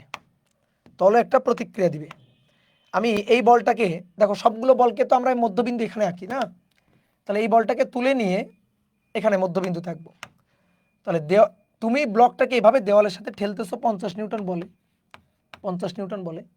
তাহলে দেওয়ালও প্রতিক্রিয়া বল দিবে না, দেওয়ালের অবিলম্বিক প্রতিক্রিয়া, তাহলে দেওয়ালের অবিলম্বিক প্রতিক্রিয়া এই যে এটা হচ্ছে আর, দেওয়ালের অবিলম্বিক প্রতিক্রিয়া এটা হচ্ছে আর।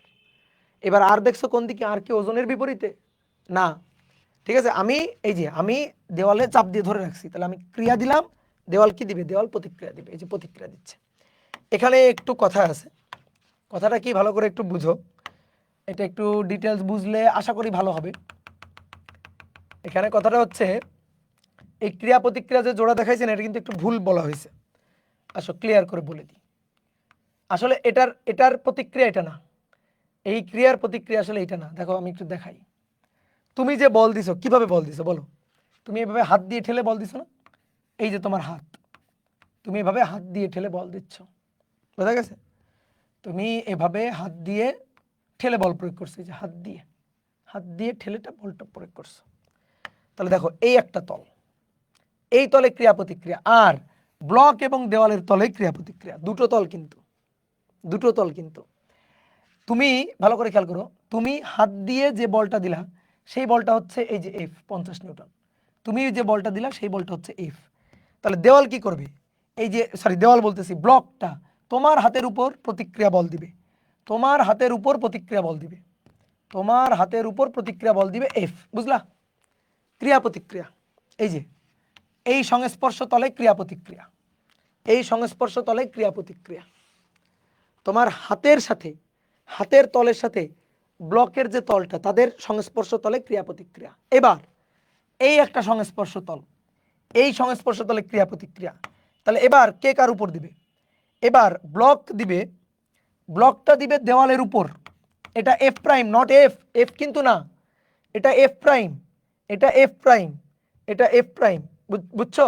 তাহলে এটা যদি এফ প্রাইম হয় তাহলে দেওয়াল যে বলটা দিবে সেটাও আবার এফ প্রাইম, এফ প্রাইম। বুঝলা কিনা? তাহলে আরেকবার একটু বলি, এই যে বই, এই বই দিয়ে এই যে দেওয়াল, এই যে আমি হাত দিয়ে চাপতেছি এই, তাহলে আমি হাত দিয়ে দিলাম ক্রিয়া, তাহলে এই বইয়ের তল, বইয়ের তল, বইয়ের তল আমার উপর দিল প্রতিক্রিয়া, আর বইয়ের তল দেওয়ালের উপর দিল ক্রিয়া, দেওয়াল বইয়ের উপর দিল প্রতিক্রিয়া। বোঝা গেছে ক্রিয়া প্রতিক্রিয়া ব্যাপারটা? বোঝা গেছে? তাহলে এই যে দেখো দুইটা তল, দুইটা সংস্পর্শ তল। আমি আরেকবার একটু ভেঙে বলি, এই জায়গাটা অনেকে ভুল করে, কনসেপ্টে একটু ঝামেলা থাকে, তাহলে এটা ক্লিয়ার করে দিচ্ছি। এই যে ব্লকটা আছে, ওকে, তাহলে আমি হাত দিয়ে বল প্রয়োগ করতেছি, এটা আমার হাত, হাত, তাহলে হাত দিয়ে আমি আমি ব্লকটার উপর দিলাম বল এফ, তাহলে ব্লকটা আমার হাতের উপর দিবে এফ, এফ এফ, ক্রিয়া প্রতিক্রিয়া, ক্রিয়া প্রতিক্রিয়া।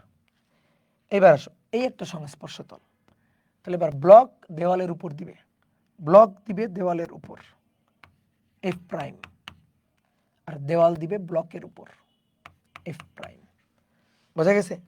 এবার আসো তো এই ব্লকের উপর কয়টা বল, দেখো তো এই ব্লকের উপর কয়টা বল, ব্লকের উপর, ব্লকের উপর, ব্লকের উপর দুইটা বল, একটা আমি প্রয়োগ করছি, এই যে এটা আমার দেওয়া, আমার প্রযুক্ত বল, এই একটা বল, তাহলে ব্লকের উপর এই একটা বল এফ, আর ব্লকের উপর এই আর একটা বল যেটা দেওয়াল প্রযুক্ত করছে, দেওয়াল যেটা প্রযুক্ত করছে সেটা হচ্ছে এফ প্রাইম। বুঝলা? এবার বলো ব্লকটা গতিশীল, গতিশীল ব্লকটা, ব্লকটা এদিকে গেছে না এদিকে গেছে? ভাই কোনো দিকে যায় নাই, ব্লকটা স্থির আছে। তাহলে এই বলটা বড় না এই বলটা বড়? যে ভাই কোনো বলটা বড় না, দুইটাই সমান, অর্থাৎ F minus F prime equal to M A না? লব্ধি বল ধরো এটাই বড় ধরলাম, এটা বিয়োগ এটা equal to M A, M A হচ্ছে 0, তাহলে অতএব এফ ইকুয়াল টু কি? F prime, F equal to F prime. এই এফ প্রাইমটাই তো আর, এই যে এফ প্রাইমটাই তো তলের প্রতিক্রিয়া আর, তাহলে F equal to F prime মানেই আসলে আর। বুঝলা? তো সেটাই আসলে, এটা হচ্ছে আমার প্রযুক্ত বল এফ, আর এটা হচ্ছে আর। ঠিক আছে? আমি কিন্তু ভেঙে বুঝাই দিলাম, এটা কিন্তু ভেঙে বুঝাই দিলাম এটা। তো তুমি এখন ম্যাথ করার সময় লিখবা যে তুমি যে বলে ধাক্কা দিলা দেওয়ালও তোমার সেই বলে ধাক্কা দিবে, কারণ ব্লকটা স্থির আছে, ব্লকটা স্থির আছে। ওকে, তাহলে এবার আসো, ব্লকটা যদি স্থির থাকে তাহলে এফএস সমান সমান এমজি, এফএস আর এমজি সমান। ব্লকটা যদি স্থির থাকে উপরে সমান সমান নিচে, ডানে সমান সমান বামে, আর আর সমান সমান কত? আর সমান সমান এফ, অর্থাৎ 50 নিউটন। এবার এফএস মানে mu s into R equal to mg. শেষ, ম্যাথ শেষ। মিউএস বের করতে চাই, আর এর মান 50, ব্লকের ভর 5 কেজি, জি এর মান 9.8, তাহলে অতএব মিউএস এর মান 5 গুণ 9.8 ভাগ 50, তাহলে 0.98, এটা आंसर। বুঝতে পারছো? ওকে, এবার আসো আজকের ক্লাসে আমরা আর ছোট্ট একটা টপিক পড়ব। ঠিক আছে? আমাদের এই অধ্যায়ের আর দুটো ক্লাস লাগবে। একটা ক্লাসে আমরা পড়ব রকেট আর সংঘর্ষ, আর একটা ক্লাসে পড়ব ব্যাংকিং, তাহলে আমাদের এই অধ্যায় শেষ। বুঝছো? তো আজকে একটা ছোট্ট টপিক পড়ব, সেটা হচ্ছে চক্রগতির ব্যাসার্ধ। চক্রগতির ব্যাসার্ধ, চক্রগতির ব্যাসার্ধকে কে দিয়ে প্রকাশ করা হয়? বুঝলা? চক্রগতির ব্যাসার্ধ কি আসলে, চক্রগতির ব্যাসার্ধটা কি? চক্রগতির ব্যাসার্ধ হচ্ছে কি, আমরা বিভিন্ন ধরনের বস্তুর জড়তার ভ্রামক বের করছিলাম না, তাই তো? বিভিন্ন ধরনের নিরবিচ্ছিন্ন ভর বিশিষ্ট বস্তুর জড়তার ভ্রামক বের করছিলাম না? করছিলাম তো।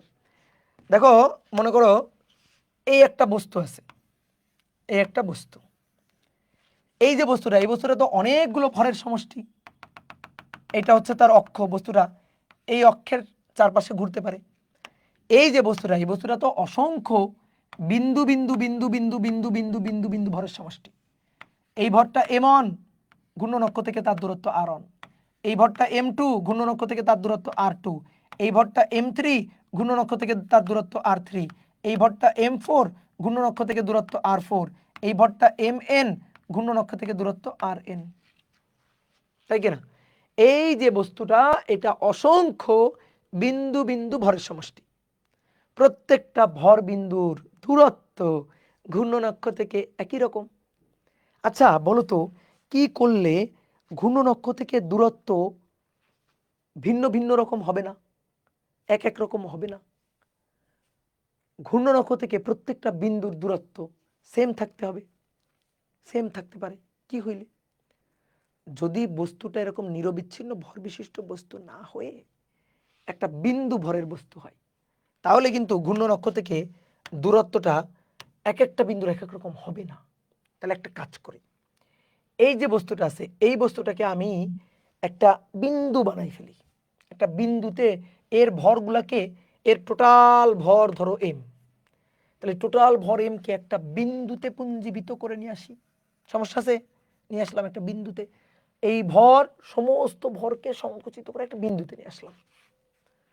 এবার এবার এই বিন্দু থেকে এমন একটা অক্ষ নিব, এমন একটা অক্ষ নিয়ে সেই অক্ষের চারপাশে আমি ঘুরাবো, ভালো করে বুঝিও। এমন একটা অক্ষ নিব, সেই অক্ষ নিয়ে এই বস্তুটাকে তার চারপাশে ঘুরাবো যাতে জড়তার ভ্রামক পূর্বের সমান হয়। এই যে ধরো এই দূরত্বটা নিলাম, নিয়ে এই অক্ষের চারপাশে আমি ঘুরাচ্ছি, ঘুরাইলে জড়তার ভ্রামক পূর্বের সমান থাকবে। তাহলে এই বস্তুটাকে একটা বিন্দু ভরে পরিণত করলাম। বিন্দু ভরে পরিণত করে এমন একটা অক্ষ নিলাম, যে অক্ষের চারপাশে যদি আমি বস্তুটাকে ঘুরাই তাহলে জড়তার ভ্রামক চেঞ্জ হয় না। অর্থাৎ আগে জড়তার ভ্রামক আই ছিল, এখনো জড়তার ভ্রামক আই থাকে, একই থাকে।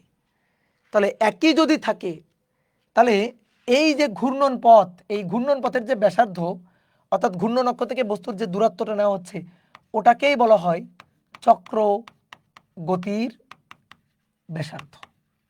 ওটাকেই বলা হচ্ছে চক্রগতির ব্যাসার্ধ। বুঝছো কিনা? বোঝা গেল? তুল্যরোধ পড়ছো ছোটবেলায়?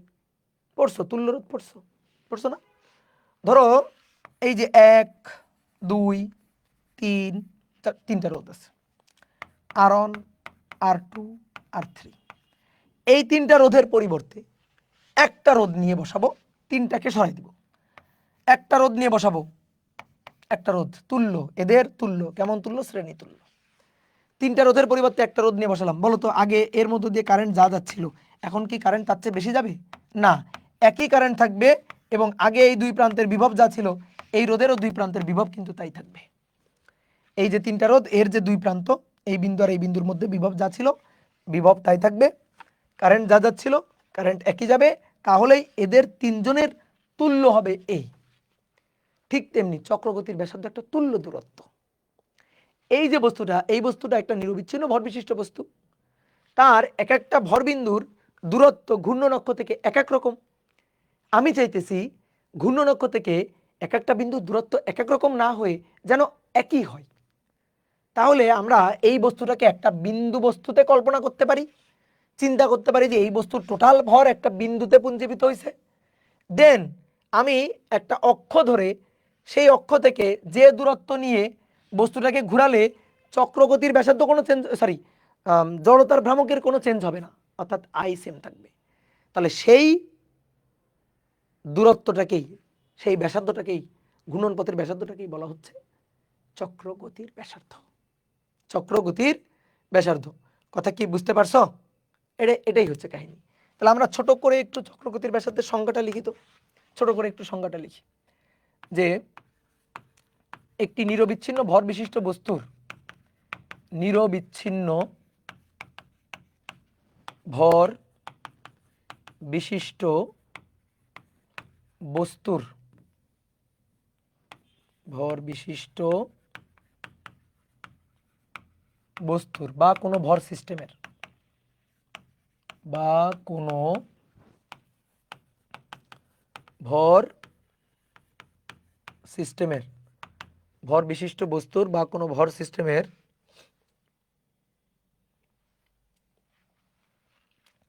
একটি নিরবিচ্ছিন্ন ভর বিশিষ্ট বস্তুর বা কোনো ভর সিস্টেমের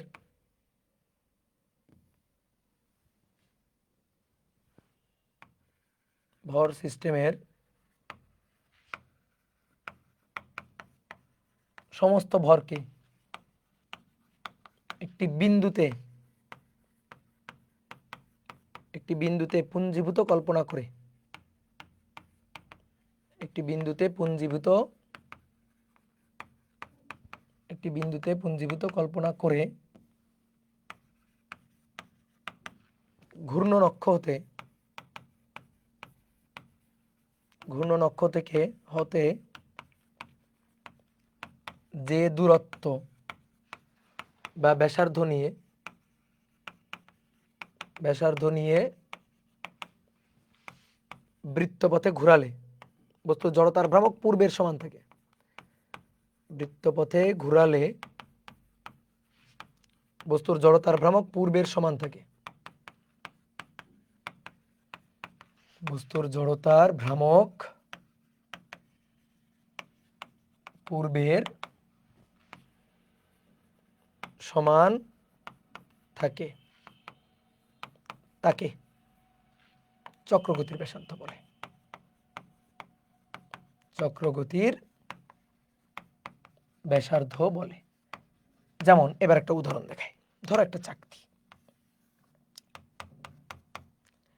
এই চাকতি একটা নিরবিচ্ছিন্ন ভর বিশিষ্ট বস্তু, এটা তার ঘূর্ণন অক্ষ, চাকতির ভর m, এই চাকতির জড়তার ভ্রামক I 1/2 mr², আর হচ্ছে এর ব্যাসার্ধ। এবার চাকতিটাকে মনে করো তাপ দিয়ে, ধরো ধাতব চাকতি, তাপ দিয়ে গলায় ফেলছো, গলায় একটা ক্ষুদ্র বিন্দু বস্তু বানাইছো, এই যে বানাইলা, তাহলে বানাইলে ভর কি কমে গেছে? না, ভর একই থাকবে। এবার তুমি একটা অক্ষ নিলা, শোনো ভালো করে শোনো, অক্ষ নিলা, এইটা অক্ষ নিয়ে এই অক্ষের চারপাশে ঘুরাইলা, এই দূরত্ব নিলা, ঘুরানোর পরে দেখলা জড়তার ভ্রামক আগের সমান নেই। আগে ধরো জড়তার ভ্রামক 10 একক ছিল, এবার হয়ে গেছে 5 একক, তাহলে ভাই এই দূরত্ব হবে না, এই ঘূর্ণন পথ হবে না, এই অক্ষ নেওয়া যাবে না। তাহলে কি করতে হবে? জড়তার ভ্রামক আগে যা ছিল সেই জড়তার ভ্রামক একই থাকতে হবে, মানটা একই থাকতে হবে। জড়তার ভ্রামক একই থাকবে যে বৃত্তপথে ঘুরালে, যে অক্ষ নিয়ে যে বৃত্তপথে ঘুরালে জড়তার ভ্রামক একই থাকবে, সেই দূরত্বটা, সেই বৃত্তপথের ব্যাসার্ধটাকে বলা হচ্ছে চক্রগতির ব্যাসার্ধ। এটা কত হবে আমি তোমাদের বের করে দিচ্ছি। ধরো আগে ব্যাসার্ধ ছিল 10 সেন্টিমিটার, আগে আর এর মান ছিল 10 সেন্টিমিটার। তুমি আসছো আমার কাছে, এসে জিজ্ঞেস করতেছো ভাই আমার কাছে একটা চাকতি আছে। আমি বললাম আচ্ছা ভালো, চাকতির ব্যাসার্ধ কত? তুমি বললে ভাই 10 সেন্টিমিটার। তো চাকতিকে তুমি কোন অক্ষের সাপেক্ষে ঘুরাও? তুমি বললা ভাই মধ্যবিন্দু দিয়ে তলের লম্ব অক্ষের সাপেক্ষে। আমি বললাম আচ্ছা ভালো কথা, তাহলে এই চাকতিটার চক্রগতির ব্যাসার্ধ কত বের করতে পারবা? তো তুমি বললা হ্যাঁ ভাই আমি পারবো, চক্রগতির ব্যাসার্ধ কত আমি বের করতে পারবো। তাই আমি বললাম কি করবা? যে ভাই এই চাকতিটাকে একটা বিন্দু বস্তু বানাবো। ওকে, বানাইলা, তাহলে বিন্দু বস্তুর ভর একই থাকবে। তাহলে এবার একটা অক্ষ নিবা, সেই অক্ষ নিয়ে এমন একটা বৃত্তপথে ঘোরাবা, সেই বৃত্তপথের ব্যাসার্ধ এমন মান নিবা যাতে জড়তার ভ্রামক পূর্বের সেম থাকে, তাহলেই ওই দূরত্বটাকে চক্রগতির ব্যাসার্ধ বলা যাবে। তাই আমি জিজ্ঞেস করলাম এই চক্রগতির ব্যাসার্ধ এই দূরত্বটা কত?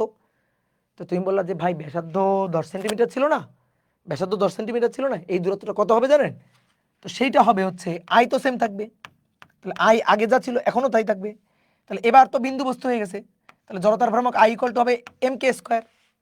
এবার তো বিন্দু বস্তু, তাহলে ভর m, দূরত্ব k, তাহলে mk², আর আই হবে পূর্বের আই এর সমান, অর্থাৎ 1/2 mr², mk², m কাটাকাটি, তাহলে অতএব k ইকুয়াল টু হবে r/√2। তাহলে আমি তোমাকে বললাম যে কত ছিল? 10 সেন্টিমিটার না? তাহলে চক্রগতির ব্যাসার্ধ কত হবে জানো? k ইকুয়াল টু হবে 10/√2 সেন্টিমিটার। শেষ, এই যে বলে দিলাম। এবার তুমি যে কোনো বস্তুর চক্রগতির ব্যাসার্ধ কত হবে তুমি বের করতে পারবা। তাহলে আরেকবার বলতেছি, ভালো করে শুনে রাখো চক্রগতির ব্যাসার্ধ জিনিসটা কি। চক্রগতির ব্যাসার্ধ হচ্ছে ওই বস্তুটাকে একটা বিন্দু বস্তু কল্পনা করলে তখন বিন্দু বস্তুর জন্য জড়তার ভ্রামক mr², একটাই mr², mk², তাহলে তখন ওই কে এর মানটাই হচ্ছে চক্রগতির ব্যাসার্ধ। অর্থাৎ সহজ কথা, বস্তুকে বিন্দু বস্তু ধরলে ব্যাসার্ধ, ঘূর্ণন পথের ব্যাসার্ধটাই চক্রগতির ব্যাসার্ধ। ঠিক আছে? তাহলে এবার আমরা তোমাকে কয়েকটা চক্রগতির ব্যাসার্ধ বের করার টেকনিক শিখাই দিই। টেকনিকটা হচ্ছে আই ইকুয়াল টু mk²। তাহলে k ইকুয়াল টু হবে √i/m। এই হচ্ছে সূত্র। তাহলে টেকনিকটা তোমার শিখাই দিই। কোন বস্তুর জড়তার ভ্রামকের যে সূত্রটা আছে সেই সূত্রকে এম দিয়ে ভাগ দিবা। তার মানে সূত্র থেকে আয়ের সূত্র থেকে এমটাকে গায়েব করে দিবা, যা থাকবে তার রুট। আয়ের সূত্র, এমটাকে গায়েব করে দিবা, যা থাকবে তার রুট। শেষ। চালাকি। আয়ের সূত্র থেকে এমটাকে গায়েব করে দিবা, যা থাকবে তার রুট। তাহলে কয়টা হিসাব দেখাবো? একটা হচ্ছে সরু সুষম দণ্ড, সরু সুষম দণ্ড। তো অক্ষ কোণটা আমি এঁকে দিচ্ছি, এই কারণে আর বাংলা লিখতেছি না। সরু সুষম দণ্ডের প্রান্তবিন্দু অক্ষ, এই যে অক্ষ হচ্ছে প্রান্তবিন্দু, অক্ষ কোণটা, অক্ষ হচ্ছে প্রান্তবিন্দু। তাহলে এর দৈর্ঘ্য কত ছিল? এল ছিল, দৈর্ঘ্য ছিল এল। তাহলে বলো এর চক্রগতির ব্যাসার্ধ কত? এর জড়তার ভ্রামকের সূত্র কি ছিল? I = 1/3 ml²। তাহলে এখান থেকে এম গায়েব করে দাও, দাও গায়েব করে দাও, যা থাকবে, যা থাকবে তার রুট, অর্থাৎ L²/3 রুট, L/√3। শেষ। বুঝলা কিভাবে বের করলাম? K = √I/m। এই দেখো I/m, তাহলে √I = 1/3 ml² divided by m, m M কাটাকাটি, তাহলে L/√3 সেটাই বসাইলাম। বুঝছো? তাহলে এবার 2 নম্বর, 2 নম্বরও সরু সুষম দণ্ড, সরু সুষম দণ্ড। এবার অক্ষ হচ্ছে মধ্যবিন্দু, এই অক্ষ মধ্যবিন্দু। I = কি হয় মনে আছে? 1/12 ml²। তাহলে K = কি হবে? L/√12। ডান। তারপরে পাতলা চাকতি, পাতলা চাকতি, পাতলা চাকতি একটু আগে হিসাব করছি। এই যে চাকতির মধ্যবিন্দু দিয়ে তলের লম্ব, I = 1/2 mr²। তাহলে K = হবে r/√2। তারপর রিং, একটা রিং, এই যে রিং, I = mr²। তাহলে K = m বাদ দিলাম, r² কে রুট করলে r। তারপর ধরো নিরেট গোলক, এখন সবই পারবা। নিরেট গোলক যদি হয় I = 2/5 mr², 2/5 mr²। তাহলে K = হবে m গায়েব করে দাও, √2/5 r। শেষ। পারা যাবে? বলো। তাহলে আজকের ক্লাস এই পর্যন্ত। তাহলে আমরা নেক্সট দিন পড়বো ব্যাংকিং, নেক্সট দিন পড়বো ব্যাংকিং। টাটা।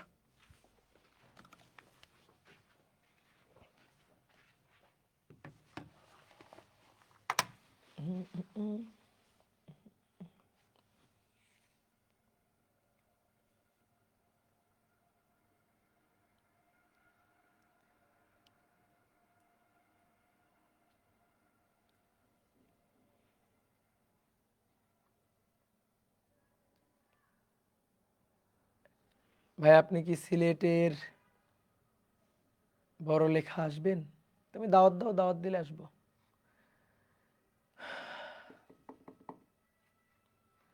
দাদা আপনার বিগ ফ্যান, আপনার সাথে দেখা করতে পারবো? চলে আসো রাজশাহীতে, রাজশাহীতে আসলেই দেখা হয়ে যাবে। ভাই আপনার ব্রেনের ভিতরে এত ইনফরমেশন থাকে কেমনে? তুমিও প্র্যাকটিস করো, তোমারও থাকবে। দাদা প্র্যাকটিস শিট কই পাবো? প্র্যাকটিস শিট কই পাবা? প্র্যাকটিস শিট তো ওই ব্যাপে পাবা, কিন্তু ওই ব্যাপে তো একটু পেট খারাপ হয়েছে, বুঝছো? প্র্যাকটিস শিট তোমরা বই নাও নাই? বই নাও, দ্রুত বই নাও যারা বই নাওনি। এসিএস এর একটা অ্যাপ চাই, আমিও চাই, আমিও আসলে চাই এসিএস এর একটা অ্যাপ হোক। হবে ইনশাল্লাহ, ভবিষ্যতে হবে। ভাই আপনাদের কক্সবাজার ব্রাঞ্চ আছে? আমাদের কক্সবাজার কোনো ব্রাঞ্চ নেই, সারা বাংলাদেশে ব্রাঞ্চ নেই আমাদের।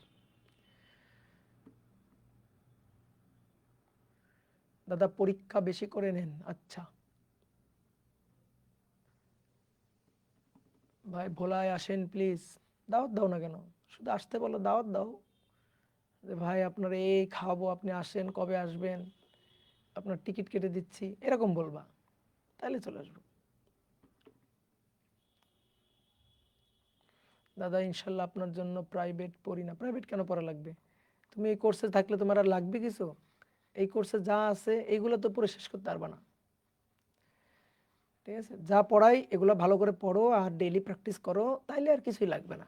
কিন্তু তোমরা তো কথা শুনবা না, তোমরা তো শুনবা হচ্ছে ভুট্টো সাহেবের কথা। ঠিক আছে, তোমরা তো আমার কথা শুনবা না। তোমাদের পড়তে বললে তো তোমরা শোনো না।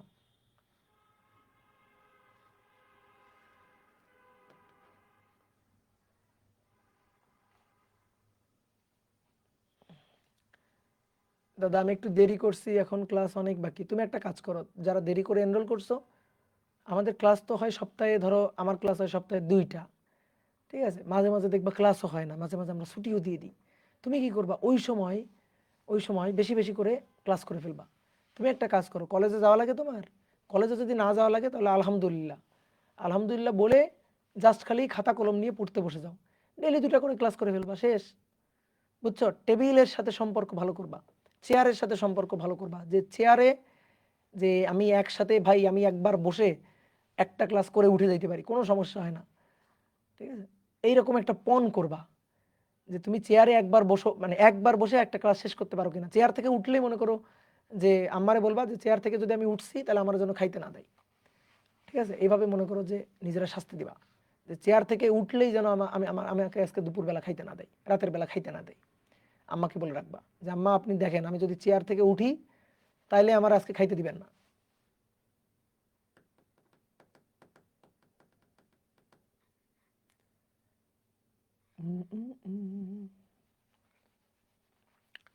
দাদা বায়োলজি কিভাবে পড়বা? বায়োলজির জন্য আমার ফিজিক্স সাইকেলে এনরোল করো। ঠিক আছে, বায়োলজি পড়ার জন্য আমার ফিজিক্স সাইকেলে এনরোল করো। কিভাবে বুঝবো পড়াশোনা রাইট ট্র্যাকে আছে? পড়াশোনা রাইট ট্র্যাকে আছে এটা বোঝার উপায় হচ্ছে তুমি পরীক্ষা দিবা, কোনো একটা পরীক্ষা দিবা। পরীক্ষা দিয়ে যদি তুমি মনে করো যে 70% মার্ক উঠাইতে পারো তাহলে বুঝবা পড়াশোনা ঠিক ট্র্যাকে আছে।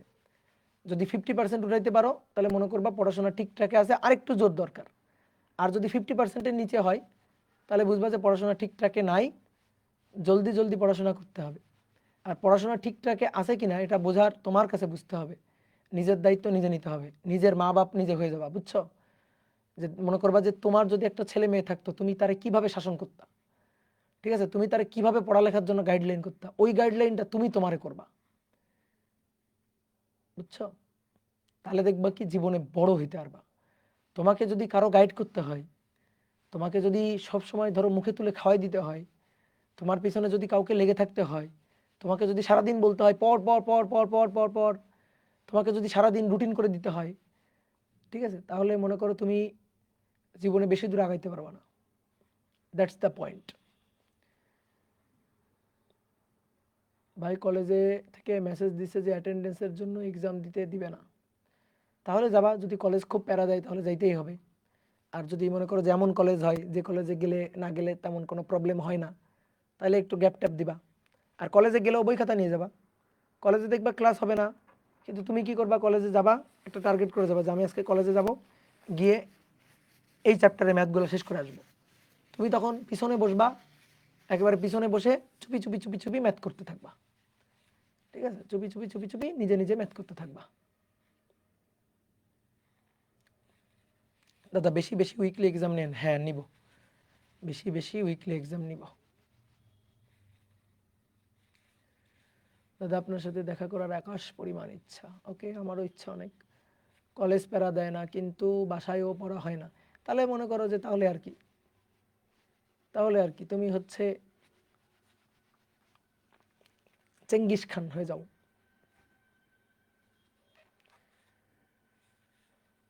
ভাইয়া ওয়েব ঠিক করে দেন। আমি যদি একটা ধরো যে ওই যে ছোটবেলায় কার্টুন দেখছো না, মিনা কার্টুন?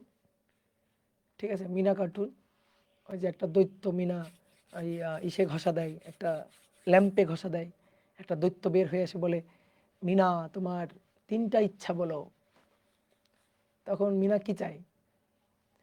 মিনা চাই স্যানিটারি ল্যাট্রিন, আর কি যেন চাই ভুলে গেছি, ছোটবেলায় দেখছিলাম।